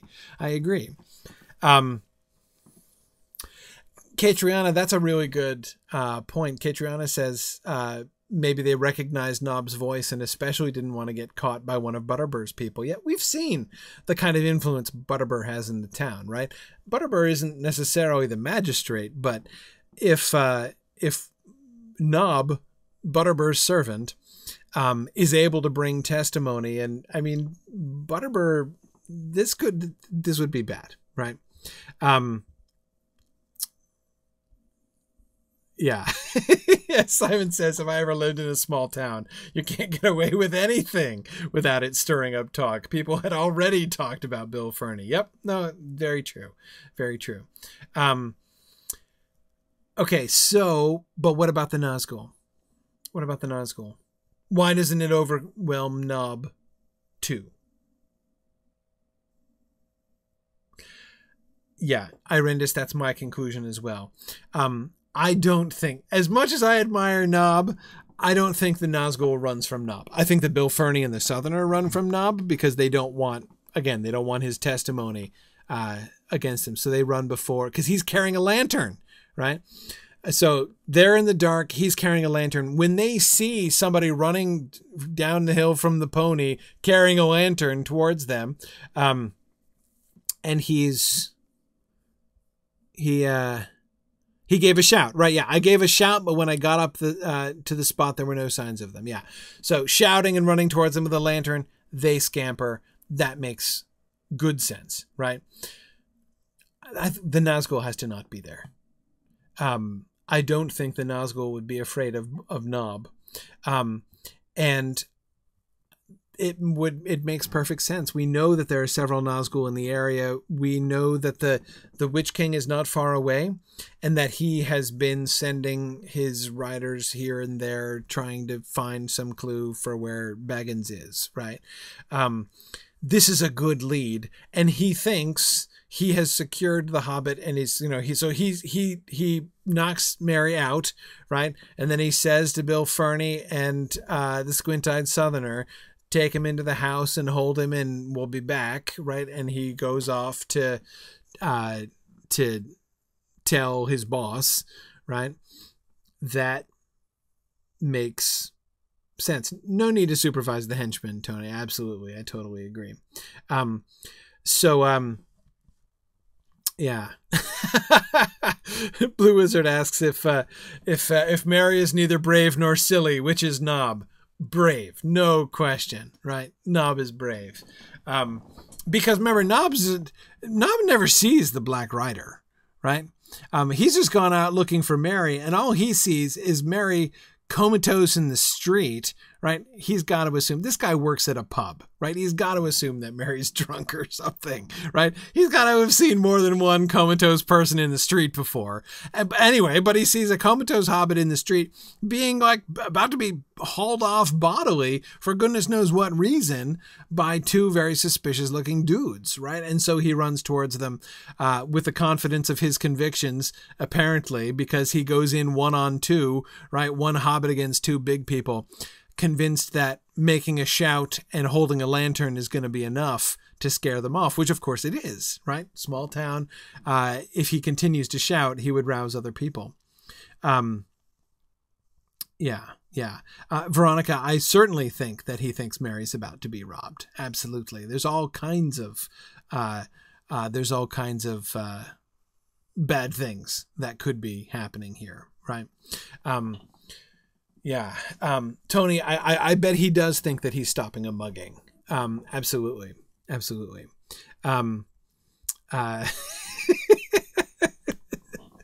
Sorry, I'm just reading Steve's parody. When Nob there reared his woolly head, he bravely turned his tail and fled. The Nazgul, meaning getting the tail of the Nazgul here running away. Yeah. Exactly. Okay.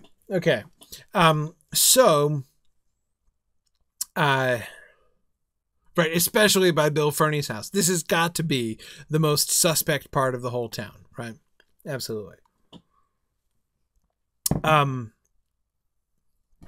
So therefore I would say, so the Nazgul has acted like a Bond villain, in the sense of leaving without watching the sort of the final consummation of things here. But yeah, I that again, this doesn't seem to me very strange, given, you know, we know this is obviously not the Witch King himself, right? And he's off to report, and it seems safe, right? Besides which, okay, what's the worst thing that happens, right? Even if Bill Ferny and the Southerner can't manage to maintain their control over one comatose hobbit, right? Even if the comatose hobbit overcomes them and escapes somehow, right? He knows they're in town, right? He knows where they are. He knows where to find them. Yeah. Okay.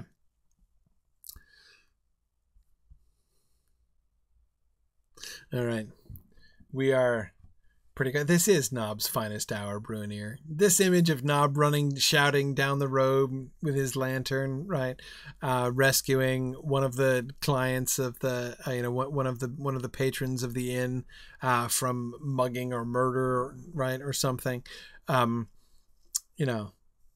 That Nob, he might not be the sharpest tool in the shed, but he's a good guy.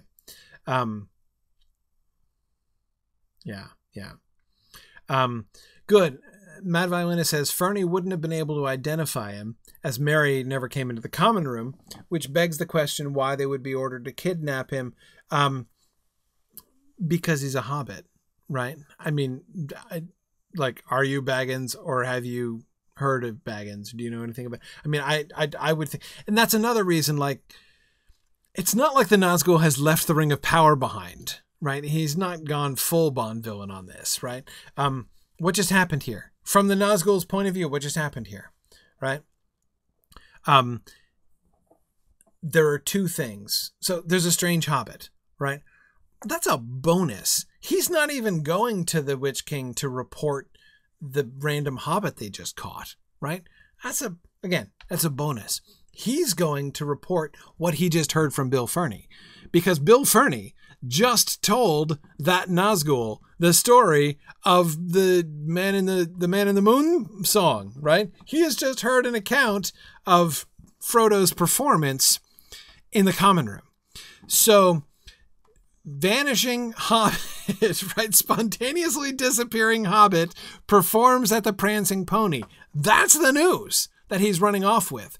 What would the Witch King say if he was like, so I heard very definite news that the Ring of Power, the ring bearer is probably in the Prancing Pony, but I'm going to wait while I interrogate Joe Random Hobbit over here, because that's just what the Witch King would like. Heck no, right?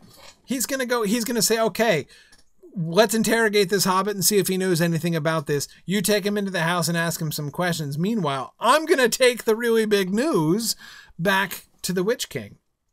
So, again, they don't even know who Mary is. They've never seen him before, as you point out. But also, they didn't even, he wasn't part of the plan. He's literally just there. Like, why is this hobbit there? Like, all of a sudden, hang on a second, wait. Do you hear something? I hear something too. It's a random hobbit over here. Oh, like eavesdropping on us, right? Here, I'll knock him out. Now you take him into the house. Anyway, whatever. I'm going back. So, why do I think they want to interrogate him? Because, well, that's a guess. Maybe they don't. Maybe they're just saying to get rid of, maybe he's just saying to get rid of him or something. But I would think they would at least wonder or suspect. I could imagine a brief conversation between the Nazgul and Bill Ferny. So Mary keels over. Boom, right? Mary's just hit the dirt. The Nazgul hasn't left yet. I could imagine the Nazgul being like, hey, is this one of the local hobbits? And Bill Ferny being like, I never seen this one before. And so the Nazgul might conclude maybe this is one of those, because he knows that there are three other hobbits, right? We've got the ring bearer hobbit, and there are three other ones too. Is this Baggins? It's probably not Baggins. Maybe it's Baggins.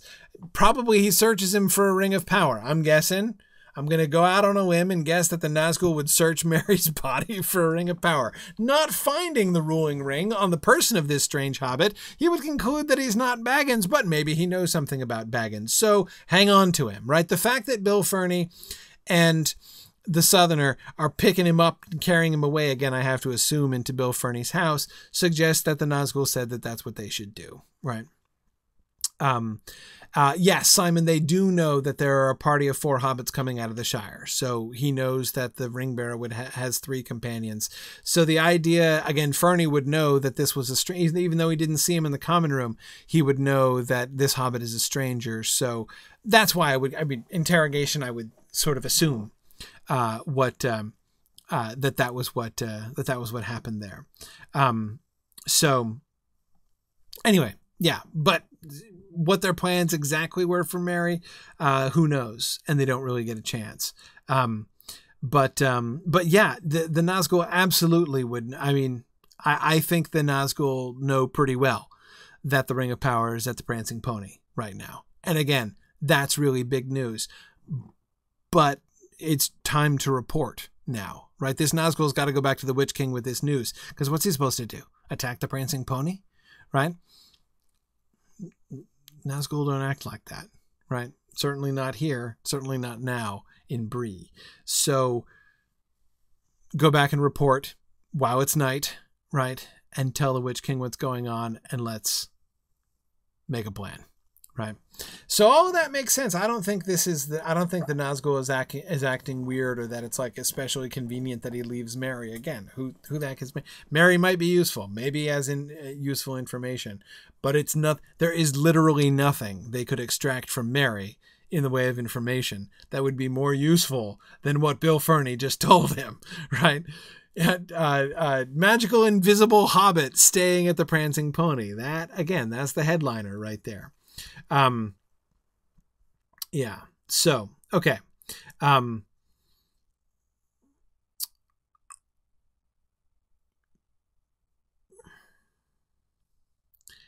Okay, so several people wanting to talk about bed stabbings. Nah, we'll get there. We'll get there. Where we're not getting, of course, is quite to the end of this chapter. Though you have to admit, we got further along than it kind of looked like we were going to get for a while there, right? But this was cool. We discovered lots of really fun things that I've never really thought about, before here tonight. But it's field trip time. So I'm going to stop here. We have, what do we have? Like 3? Yeah, 1, 2, 3. Yep, we got 3 slides left. So we're totally, not only are we going to finish next time, we're going to finish and start chapter 11 next time. Totally happening. Okay, cool. So thanks everybody. I'm going to say goodbye to the Twitter folks, and everybody can switch over to Twitch, the Twitch channel here, twitch.tv/SignumU. So thanks Twitter folks for joining me. I'll say goodbye here somehow. There we go. Okay, no. All right. Good.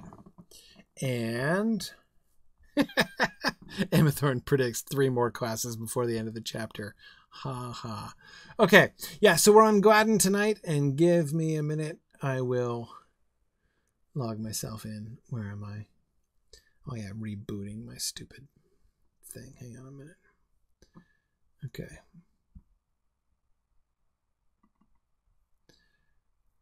All right. Don't think you're alone in that. I think we got a lot of AFKs on this one. Yeah. Good evening, everyone. Hey there. Okay. What? Okay. Sorry. It's being silly again. Yes.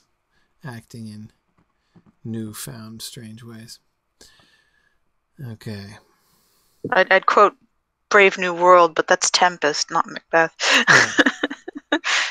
Yeah. I was so excited when we talk about Macbeth. That was like the one play where I'm like, this Shakespeare dude's actually really fun. Oh man, I love Macbeth. Well, I had just moved to England, Like, that was fun enough. Oh, And that's then cool. my English class starts doing English history and English literature. So that was our first introduction to Shakespeare. And then I think we did probably Romeo and Juliet. It was just, that was a snooze. But Well, you know, then, it was. but then we were told to pick any play we want, read Ah, like the abridged Shepherd version, and do a presentation on it. okay, Me and my best friend Andrew Halmo picked Macbeth. nice. I did a 30-minute shadow puppet presentation of Macbeth. Just me and Andrew doing all the characters, and I think the playback was Shakespeare Animated Tales, which had just come out that year. Right. So I had like the 30-minute condensed version with Zoe Wanamaker as Lady Macbeth. Nice. Oh, we had so much fun. I loved doing all those witches and those bloody prophecies, and they were so great and so cool and so violent. No, yeah, no, Macbeth is great. Yeah. It's really, I was really disappointed because my son's 9th grade class this year, they did Romeo and Juliet last year, and this year they were going to do Macbeth, which was great. I'm like, okay, you know, Macbeth it's like, it's the perfect tragedy. I mean, I think it's a really wonderful, it's totally if I were, you know, teaching Shakespearean tragedies in high school, like, it's absolutely the one I would do. Yeah, if you want to get freshman boys to pay attention, do the blood and Macbeth is guts. so good. Do the blood and guts. It's so good, but it's not even just about that. It's just about but for Dauntless, that was the problem. Then she changed it halfway through the year. She was like, "Nah, we're not doing Macbeth. We're gonna do King Lear instead." And I was like, "Oh man, you've got to be kidding me!" Like, don't get me wrong. King Lear is one of the greatest works of English literature in all of history. Possibly one of the greatest works of human art. However, it is way over the head of 9th graders. Like, I mean, Yeah. the last time I read King Lear, I was like maybe 35, and I'm like, I'm still not old enough for this play. I know I don't really fully get it. Yeah, 14-year-olds can really relate to the lingering threat of mortality and aging and watching your children get older and defy you. It's amazing. There's so much in King Lear. But yeah, it's too much. It is just too much. Yeah. And I didn't understand one lick of it when I was a kid. No. Yeah. I mean, I read it. I don't think I really got it at all. For like the first 4 times I read it. And then even after that, I was like, okay, I still only feel that I am seeing around the very fringes of what's going on here. So yeah. Still don't know why people name their daughter Reagan. Yeah. Do not get that. Yeah. But yeah, so no, I just, again, it's not that I dislike King Lear. It's that I admire the heck out of King Lear. I think it's amazing, but it's just too amazing for high school kids. It is a terrible introduction to Shakespearean tragedy.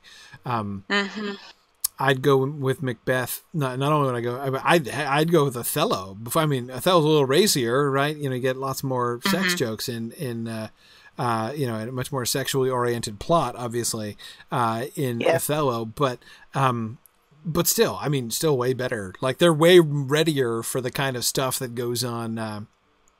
Goes on in Othello than they are for what goes on in Lear. Definitely. Well, what had just come out in the theaters then was Kenneth Branagh's Much Ado About Nothing. Yeah. So. Yeah. That was, as a soppy 12-year-old girl with dreams of romance, that was actually a pretty good one. Yeah. No, I like a lot of Branagh's Shakespeare adaptations, actually. Not all, but a lot of them. He is Benedict. He is.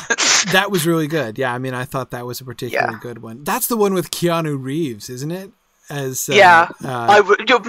brother and I do a great impersonation of him. I would rather be a thorn in his side than a rose in his grace. Yeah. Therefore, let me be as I am and seek not to alter me. Yeah, man, Keanu Reeves just not really ready for the Shakespearean stage. Yeah, no. God bless him. Glad he's doing Ted again. Yes.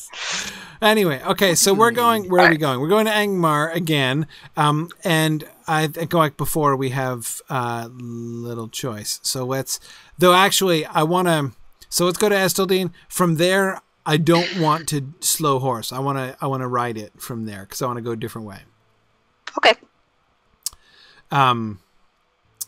But okay, yeah. So because I want to go tonight, I want to explore pretty much the last part of Angmar that we can go before we cross the statues. So I want to go up the other path where we went at the beginning, near where we went at the beginning. Okay. Yep. All right. Yeah. All right. Mount up. All right. Here we are. We'll just wait for a few other stragglers in case there are any. But anyway, yeah. So I by like the fiasco of my son not reading Macbeth, I've already had like Macbeth on the brain a little bit. That's fun. I had to really restrain myself too, because he was telling me, it's like, oh yeah, so I have an English quiz, and I'm like, oh, what's your quiz on? And she's like, it's on stuff about tragedy, and I'm like, oh no. I'm like, tell me you didn't get taught about tragic flaws. And he's like, yeah, we learned about tragic flaws. And I'm like, oh, do I tell him now about how that's all like a mistake and a mistranslation of Aristotle, or do I wait till after so as not to undermine his teacher? Wait till he starts writing fiction and then point out tragic flaws, not a character trait. Yeah, That's exactly. It's not like it's not like a congenital defect Macbeth was born with. And that's what I love about, Aragorn as a character. So many people have tried to ape Aragorn and Strider as a character by making them these sort of lone wolf characters with tragic flaws. Right. Now, point of Aragorn has this air of tragedy about him, but we don't spend the entire time thinking about what a tragic figure he is. Right, he brings that to the character without hitting us over the head with how maligned he is. And even it's actually a really good it's actually a really good point about sort of tragedy in Tolkien, right? Tolkien's great at tragedy, but tragedy is all about Silmarillion's tragedy out the wazoo. That's the other one. Yeah, it's all about doom, right? I mean, it's Turin Turambar, right? Obviously, the most tragic figure in all of Tolkien, and you can talk about if you wanted to if you insisted on doing a tragic flaw analysis of Turin, you could come up with stuff. I mean, that's the thing. That's why. Oh, sure. That's why high school English classes do this, because it's easily doable. You can make it work, but it's easier to study when it's over the top too. Right. Exactly, and it's easy to oversimplify it, and as I say, kind of make it work out. But and you could do. Whoa, hang on, my camera angle just went funny. You can. That's what happens sometimes when I'm trying to use my trackpad instead of my mouse. Anyway, so wait, where's that? Okay, so I'm looking for the. We're gonna go through the big old gate, I think. Yeah. So. Go this way till it gets all brown and scrubby. Yeah, I'm gonna make sure we're heading in the right direction there. Yes, we are. Okay. But anyway, yeah. So the tragedy is really, I think, intriguingly complex. And just to think about Turin for a minute, right? On the one hand, he's doomed. He's cursed, right? Mm-hmm. That's the tragedy of Turin, is that his fate leads him to destruction. And there's I love that passage in the Silmarillion where Turin hears the footfalls of his fate overtaking him, right? Which is really great. But at the same time, it's not just he's also not just like an innocent lamb being led to the slaughter either. Like he also, his own choices are involved. You know, is his doom something that's brought about by himself, or is it something that is, you know, imposed upon him by the will of Morgoth? And the answer is very clearly both, right? Both of those things. Well, just like Macbeth, you know, the whole, did the witches set things into events, or would his, you know, would things still have taken their course even if he hadn't known what was going to happen? Yeah, exactly. So, you know, I do think, looking at not the like typical high school English version of, you know, like the tragic flaws and stuff, but really looking at tragedy, even especially something like Macbeth, I think, you know, you really can see, I think, some ways in which this is all,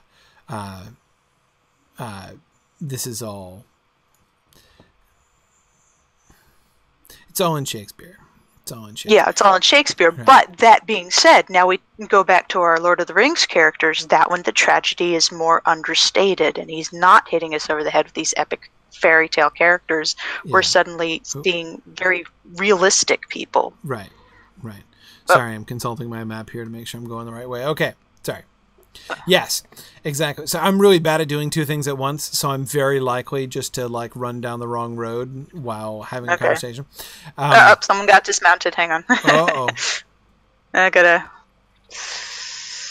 Sorry, we got some.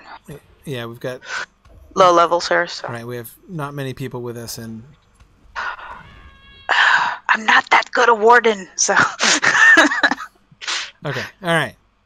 I suspect there are better ways of going about it, but no problem. Anyway, yeah. So question. Who was asking the question? Ted? That someone was asking me to elucidate about the whole tragic flaw thing. The Greek word from Aristotle is hamartia, and people translate that like, you know, there's like, you know, he says like that each tragic person has some hamartia. The translation of that as tragic flaw is a mistranslation. Like, it doesn't mean tragic flaw in the sense of like this person has just like a personality flaw which makes them do wrong things. Like hamartia, it means like sin, fault. Like when you do something wrong, you have committed a hamartia. Meaning blood something? No, not heme. Heme. Sorry. Yeah, ham. It's totally different. I can't hear how you're spelling it. Yeah, exactly. Anyway, it means like something that you do wrong, right? Like Macbeth's hamartia is not arrogance or ambition. You know, vaulting hubris. Ambition is normally what is, you know, identified as, and we're getting, yes, we've got. We're getting kited here. Hang on. Yeah. Let's call this herd a bit. Okay, let's see. Got our little kite tail, don't we? Okay, there we go. Oh. Excellent. There we go. Okay, so anyway, right. So it's not that he has a personality flaw which leads him into inescapable tragedy. It's that he does something bad which leads to tragedy. Like his hamartia is killing the king, right? It's not like that he's an ambitious fellow, you know, and that's what leads him into trouble. Anyway, but it's just, there is a long, centuries-old tradition of like radically oversimplifying. Okay. There's a lot of mops here. We're not going to be able to kite through this. Yes, I've tried. And this is, but more importantly, this is actually what I'm wanting to look at. Okay, good. So, all right. Yes. We have come to the destination, not another distraction. So, okay. So where we are on the map, if we look at the map here, we are, okay, so Alcair is over here, the Fasak Loran, and so this is the city that we were exploring last time. Up here, we've got Carn Dûm up on the mountaintop. We were looking at it up in the distance from where we were down here.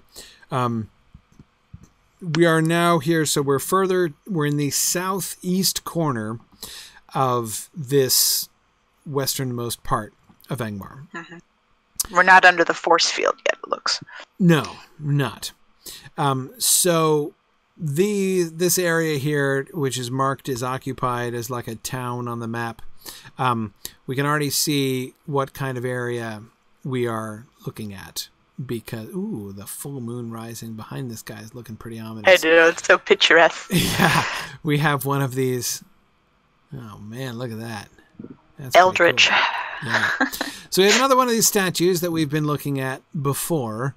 This in a slightly different posture from the other ones, right? I don't remember the other one's mouth being open like this. The other ones look more like they were trying to get a head start in a speed skating race, and this one's more going boo, boogity, boogity, kind of. It's like in full, like, what, warning against or attacking it. You know, when you come around the corner like that, it's right here, right? Looking at you extremely threateningly. Ah. Yeah. Yeah, and I don't see, other than its posture and attitude, I don't see any real differences between this and the other statues we've been looking at. Oh, we lost the moon and got the purple lightning now, don't we? Yes. The moon is just behind that hill, I think, now. Well, no, where I'm standing, it's all purple lightning now. The moon's gone. Right. No, I think the moon is just not high enough. I think it's just right behind this. We were getting the purple lightning before, too. Oh, that's true. Yeah, Okay. It's anyway, atmospheric, maybe. So when we come over here, well, we don't need to go. We don't need to fight everybody in this whole area, but or you can if you want to, but you just get one in front. I don't.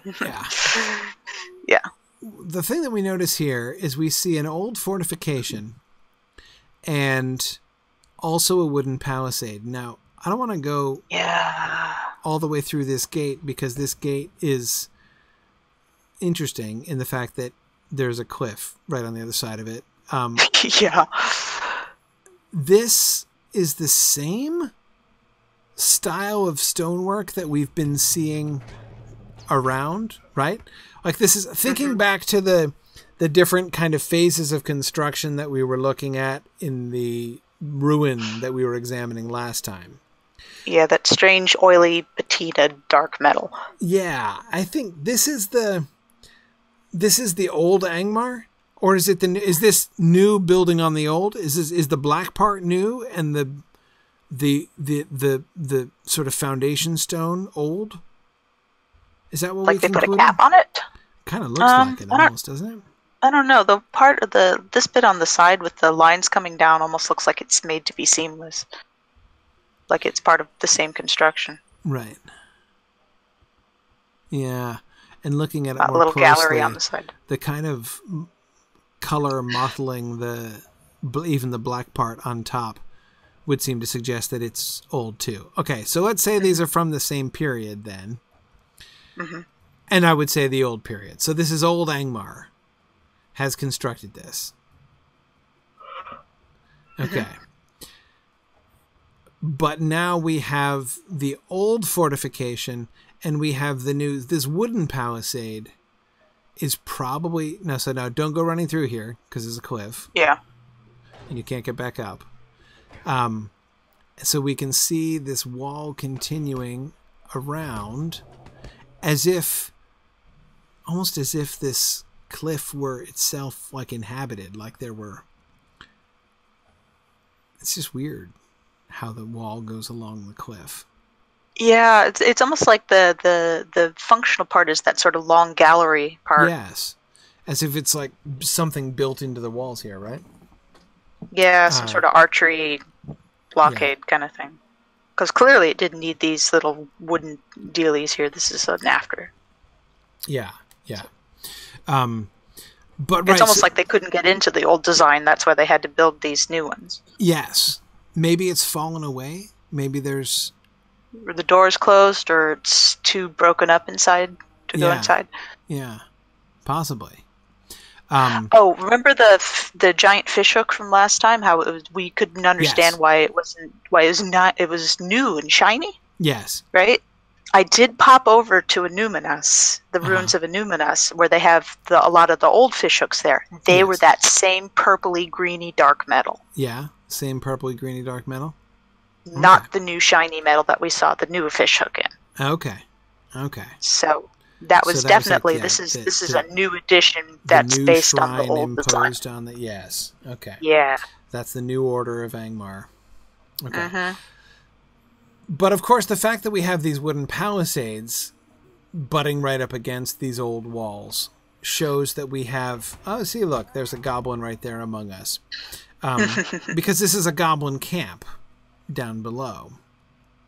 Yeah. So we've got goblins and orcs who are, I guess, newly recruited, because they don't yeah. seem indigenous here. Like, they don't live here. These are new. They're living in tents, right?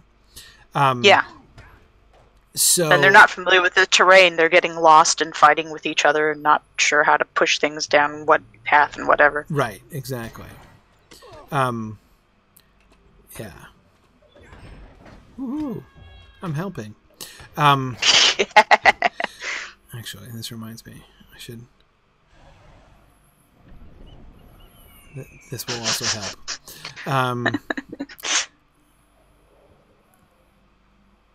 Interesting that we get, so notice these kind of concentric barriers here. Sort of concentric in style. We had the gateway guarded by the statue, and now we have these palisades with these guarded palisaded gateways here, one after another. Again, these sort of temporary fortifications that are built up. 3 sets now here of gates. Yeah.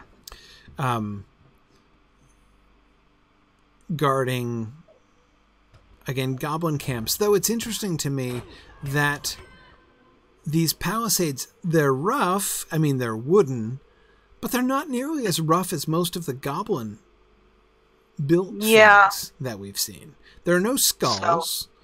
There's no blood painting. There's no wolf head totems or anything like that. Yeah, look how these things are flash with one another right here. This is definitely an Angmar architect. I think so. I think that they're kind of, I don't know, they're sort of temporary-ish, and comparatively new.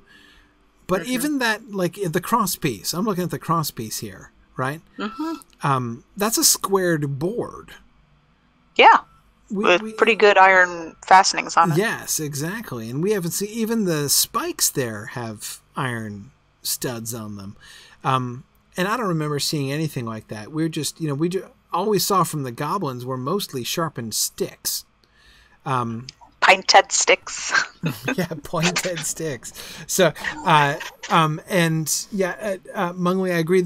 And there are no totems. We've always seen, even if the totems were like goblin heads themselves, right? There was always. Have we ever seen goblin fortifications or things of this kind without? They were less fortifications and more of a this part mine, that part yours. Yeah, kind of. Yeah, like defensive barriers and boundaries and things like that. Okay, more of these walls built into. Now, it does remind me a little bit of some of the orc fortifications that we see in North Downs when we start going to the side of the path after the trestle bridge. Right. But I believe there's some Angmar architects involved there too, or am I mistaken? I don't remember. Because the rope bridges in particular look similar to that. Okay, I have to get rid of this shouting guy, or else he's just going to drive me insane. I hate those guys. And then he keeps shouting posthumously for 30 more seconds. Fire effect. Here's what I'm confused about, however, and that is this smoke. It's not actually pink, right?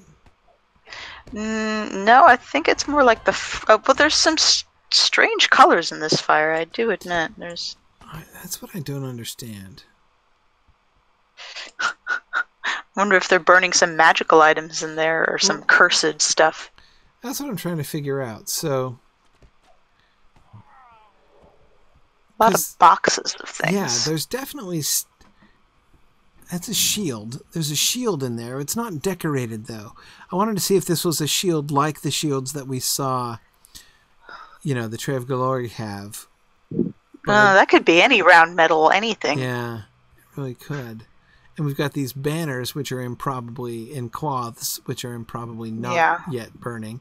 Maybe they were very soaked. They look like Arvadui kind of. Yeah, so I guess this is just a bunch Why of... the boxes? Are they burning their food supply? Who knows? It's a little strange. I guess it's just like anything loose that was wooden. Yeah. They have... Without a lot of thought put into it, you wonder if someone got in trouble for some of the things that are burning in there. Right. Maybe that's the strange colors too. Maybe it's some of those strange goblin poisons in there or something. Yeah, I don't know. I'm just not... This looks like a meteor crater, doesn't it? Right. That's what I'm wondering. Like, is this a natural crater that they were just like, we need to build a fire that is proportional to this? Or why do they need a fire of this size? What's going on with this fire? Yeah, I don't really know. I don't get this at all. See, this is the kind of fire I would expect in the middle of the...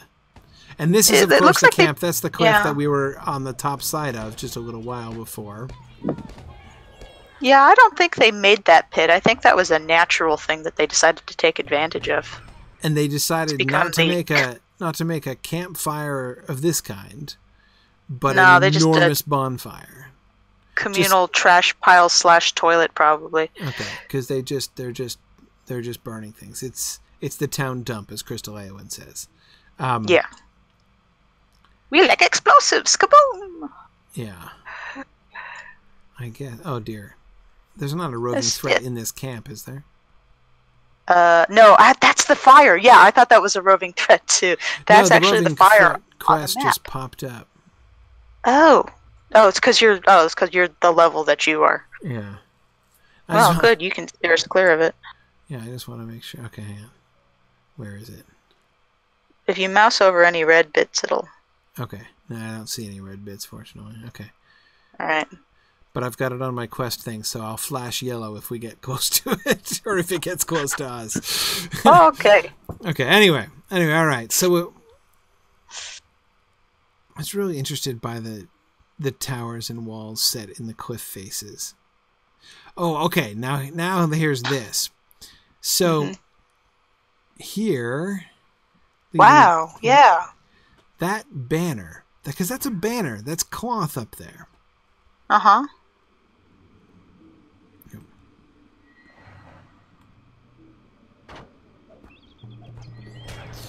Okay. Sorry, I'm just sicking my ego on these things. Okay.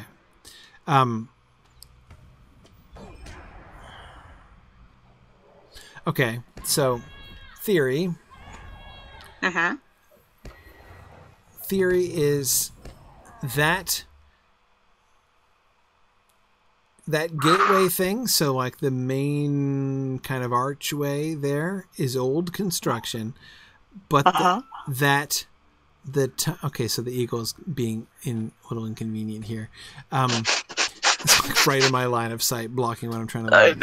Okay. That is the problem with CPATs. Yes. Okay. Sorry. So, I think that the frame that's holding the banner up top is new.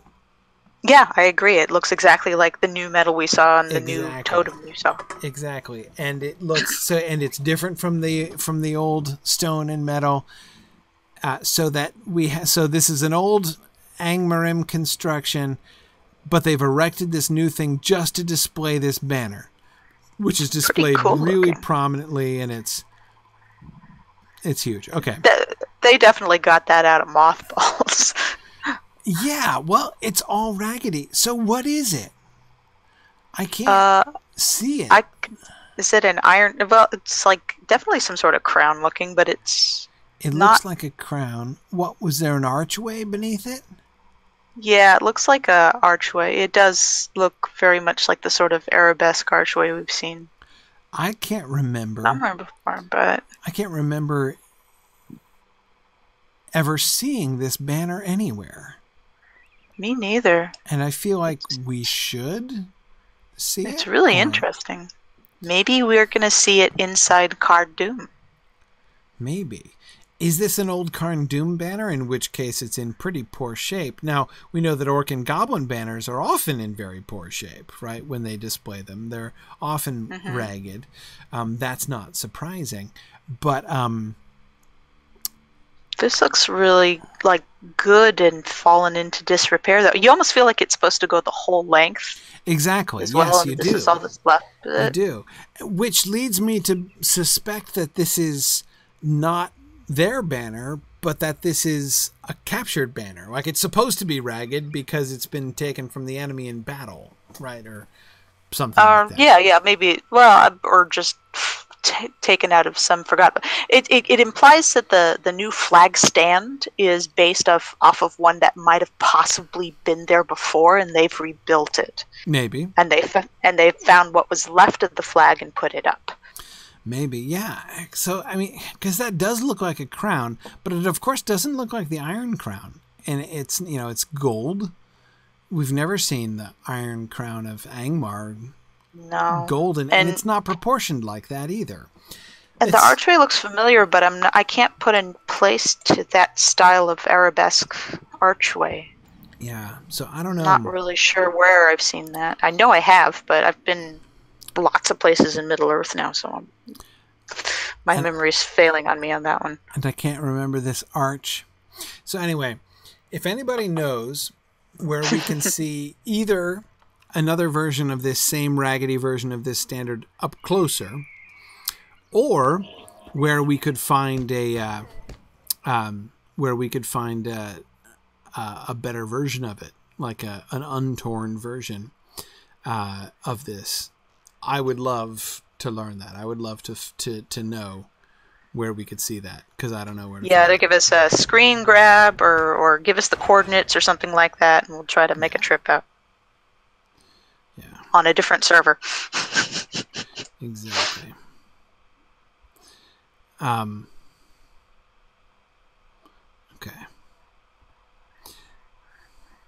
Well, there's one more part of this area that we can look at. I know it's getting late because I stayed late in class, but I'll just explore around the corner here. Man, the terrain here, like these sort of granite-looking rocks, really do look like they're eating what was left of the old architecture. You can tell there's been not just a change of governments here. There's been like tectonic shifts since. Yes. Ooh, look, a tree. Something we haven't seen in any of these camps over here. Up here in this other camp over here. So this is an adjacent camp. But now notice that we get here camps that are... I keep hitting the wrong thing. Oh, yeah, it is like a... Yeah. This looks just like in Algair, like the Trave Galo. In fact, it's got the standard weapons rack here. Weapons rack, orange segment. Ooh, bunk beds. Triskel. Hey, that's fun. We've got bunk beds in here. Oh, hey, those are totally like Eglain bunk beds there. Yeah. Yeah. So, hang on a second. I see somebody being shot here. Okay. Oh, yeah. Yeah, they'll do that. And this pavilion here, this tent, looks just like we saw out on the North Downs. We also see some of these in Algair, don't we? And they look like the ones that we see in Illuminous as well. Yep. Oh, and there's your other Eldritch statue with a different pose on there. That one's not bending over. He looks like he's getting his towel off and ready to get in the bath. He kind of does.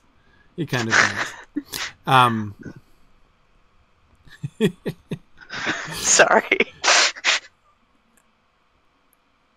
Yeah, look at this big old tree here. I know. People are teasing me about Is it coming out of the geyser? I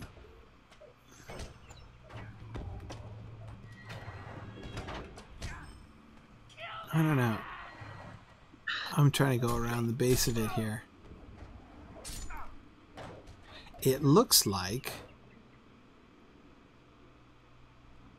So this tree is completely dead. It was This is really strange.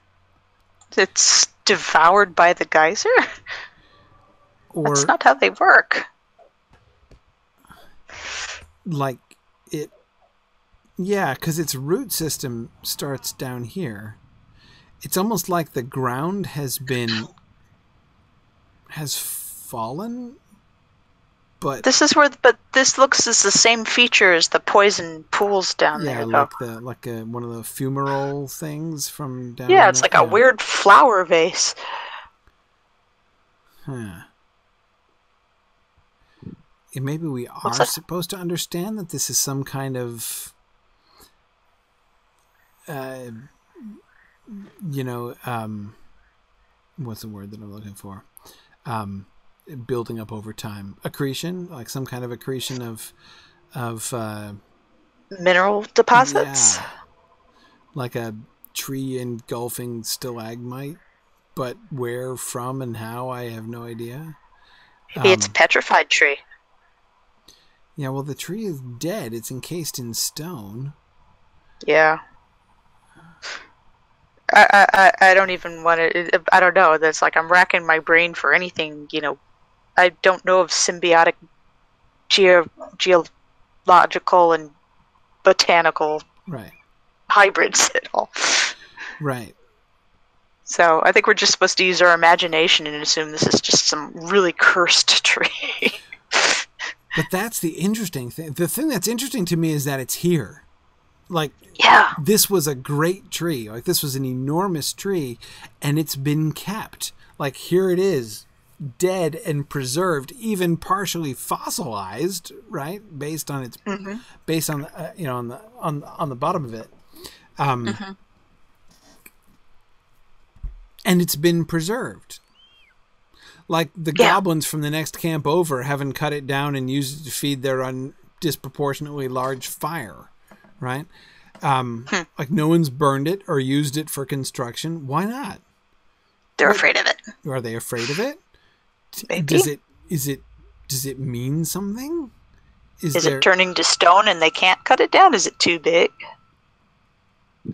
Yeah. Was it considered a waste of effort? I don't know. It's just like, I can't see an enormous tree like this. I can't see an enormous tree like this in the middle of this big courtyard and not think of Gondor, Yeah, exactly. That's where my brain went to. Yeah. I mean, it's just... Yeah, to me, that's even more important than the mechanics of the... I mean, I wasn't even looking at the weird sort of fossilized mud or calcification or whatever else, but yeah, it must have some meaning to them, Amathorn. It's hard to imagine that this was like... that it's like Gondor, right? That this was once a living tree which is being preserved in reverence, right? That just doesn't fit. It's like not in the Angmarim idiom,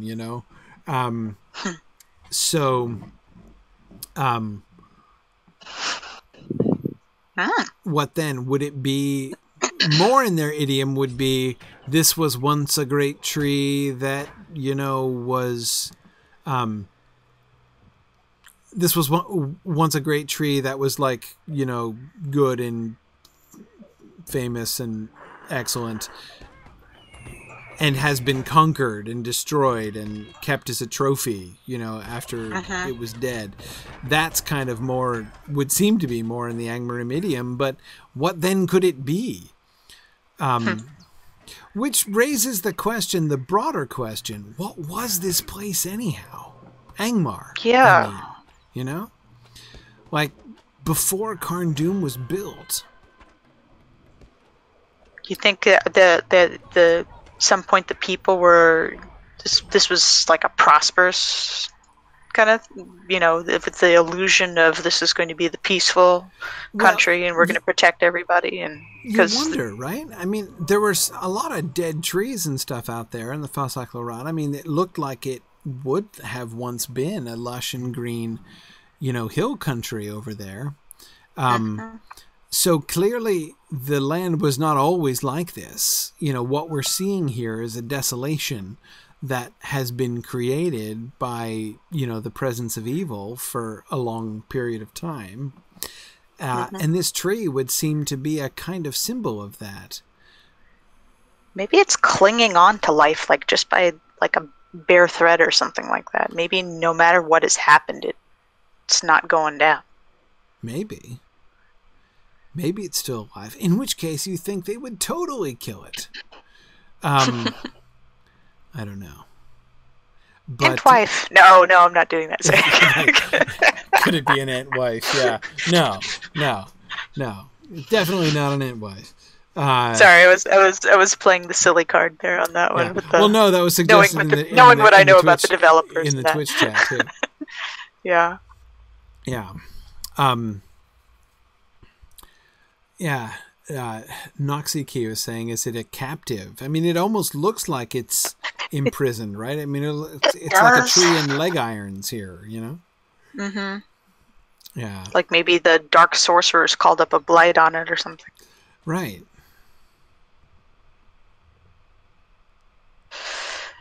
I don't know. And then all around here, because it look past the tents, right? Forget about the tents, which are obviously new and temporary structures. Look at what this would have been when this tree was green. A courtyard. And all around, we've got these cliffs on 3 sides. Okay, 2 sides. We've got a wall on the 3rd side, and these walls set into the cliffs all around. This would have been a big courtyard. So apparently so these walls are not defensive structures. These walls are what? The outer faces, at least, of this was a city that was set into the walls here, like like residences into the cliffs, right? So so that people lived inside the cliffs and like a circular lead kind of deal, right. And this was a big old. It's courtyard. A reminder. It's a reminder that the Witch King was once a human who needed fresh air, who needed, renewable resources, who needed beautiful things to look at, The walls, the buildings, the habitations here built into the cliffs all around this courtyard that housed this great huge tree, which towers even over the walls, even equal to the lower portions of this tower set up in the cliffside. Higher up down there to the south. This huge tree obviously would have been there. When all maybe not this big. Yeah, maybe it wasn't this big. But maybe it was. I mean, maybe it's been dead for hundreds of years. I don't know. But yeah, Deathman42 is asking, is it a sapling of the white tree now corrupted?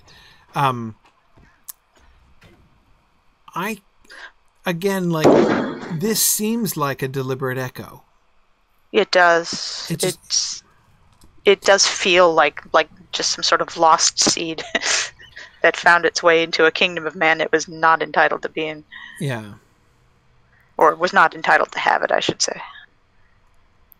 Are we then to understand that, in a sense, the kingdom of Angmar, as it was originally constituted, because all of this is old construction. We're not seeing any new construction, other than the tents and palisades, obviously. But I mean, none of that, no newer stonework or anything.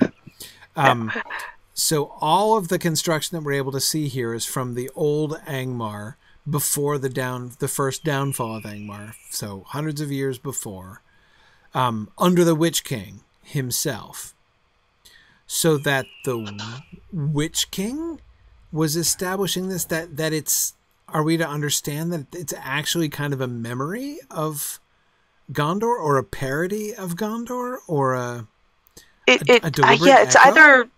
It's either similar to Gondor, like, they came from the same place, had the same roots, same architectural styles and technological advances, or it does remind me a bit of, Tolkien's comment that evil can never create, it can only ape. Right. even if this was a kingdom. Though you have to imagine it, though, before this horrible, greasy patina set in, before the Right. stone became all moldy and thing, this would have been a shining white courtyard with silver Well, tops on everything. Right. Though the top part might have been black, however. I mean, it Well, might have been black it was, and white. well, not silver, but definitely shining, gunmetally. Right, gunmetal-y, Top. I can see. Yeah, exactly. But no, for Thoughtless, I'm not imagining the Witch King living here prior to his corruption. It would have been after his corruption. Yes. It would have been built by the Witch King as the Witch King when he's setting... So it would have to be a parody. It'd have to be a mockery, or at least, maybe even some kind of... I don't know what, longing imitation of or something. Mm-hmm. Or a reward for his loyal subjects. Remember, they would want to, he'd want to reward the people who were faithful to them with nice apartments and beautiful courtyards and sparkling fountains. Yes. And Emma Thorne, was this part of the Northern Kingdom? I don't think we've seen any evidence of that. There's nothing Rudauran about it, for sure. No, we haven't seen anything here, any stonework or anything, any ruins. We haven't seen a single Númenórean star anywhere since we came to Angmar. Yeah. As you say, nothing even Rudauran. That was all south of here. Yeah. Interesting. Well, this is cool. I didn't even notice this tree before. I literally just noticed it as we were coming in from the outside there. Every time I've been in this area, I've been running with a crowd of 50 Angmar behind me. Yeah. It's true. I have never had the leisure before of just standing here in the courtyard and imagining what this must have looked like 500 years before. Yeah. Bricktails, we don't know anything about where the Witch King came from originally. We know that 3 of the Nazgul were Númenóreans, originally, came from Númenórean blood. But that's all we know. We're told very little about the backstory of the Nazgul, and in particular of the Witch King. We could always make a guess that the Witch King was a black Númenórean, but... Yeah, we could guess, but we're not even told that much for sure. Yeah. So... well, and that is a question. Is this aping maybe not Gondor, but Númenor? But Númenor itself, yes. Yeah. Exactly. I was just thinking the same thing. So that... They like the tall towers. Right. That'd be great to survive a flood in. Yeah, exactly. So that was so we've got a little little pseudo Meneltarma over here, right? The thing up in the south, right? Yeah. Okay. Right. Yeah, so it wouldn't be an imitation of Gondor, as you say. It would bear this, just as the tree and the courtyard in Minas Tirith is a memory of Gondor, of Númenor. So this would be a memory of Númenor, if the Witch King were Númenórean. And of course, Tinadir is also sort of a version, and yes, assumed to be a copy of Númenor. So we're seeing everyone's interpretations of a white shining city. Yeah. That's kind of cool. It is kind of cool. So what was this called? Balrova is what this place is called? Okay. Yeah. And I wonder, this seems like it was probably beachfront, also thinking of Tinadir. Right? Beachfront property. This was beachfront property. If we go back outside our... and that also explains that random sinkhole. Right, because see, right here, like immediately outside these walls, is down into the lower terrain, which is wet, and one could easily imagine may once have been wetter than it currently is. I also like how they sort of mimic the salt deposits you'd see on a dried up seabed. Yes, exactly. Yeah. But, okay. Anyway, we'll go down to the dried up seabed next time. So... Yeah, I think so. And I should let everybody go because it's super late. Yeah, it is. Okay, so thank you all for joining me. Let's not forget now. I think we have come to the end. So by next week's field trip, we're gonna have to cross I believe we'll be crossing the boundaries. The Watchers. Yeah, the Watchers. Yeah. So you do have to pick up the epic quest line and do a couple of the epic quests in order to get Book past 6. Book 6. Book 6 starts in Estelden. Starts in Estelden. I think you might be able to pick up the quest from what's his name, Coronir up in. No, you have to get the intro for Estelden. You have to start it in Estelden. I spent so many times running around O'Hare looking for Coronir. Okay, all right. So pick it up in Estelden. And which server are we on next week? Let me see. I did have that open and I closed it. Story of my life. Let's see. Landreval. Landreval. Okay, all right. We're on Landreval next week. Whew, that'll be a little bit easier. Okay. Yeah, just awesome. A bit. So Landreval next time, and we'll be going past the Watchers. Probably, at least we're coming right up to the very brink of it here, so we should be prepared for that. All right. So thanks everybody for joining us, and we will see you guys next week. Bye, everybody. Bye. Thanks for joining me on this epic exploration of The Lord of the Rings and of Standing Stone's video adaptation of Tolkien's story. If you are having even half the fun I'm having on this journey, I hope you will consider supporting the project by donating at signumuniversity.org/fund.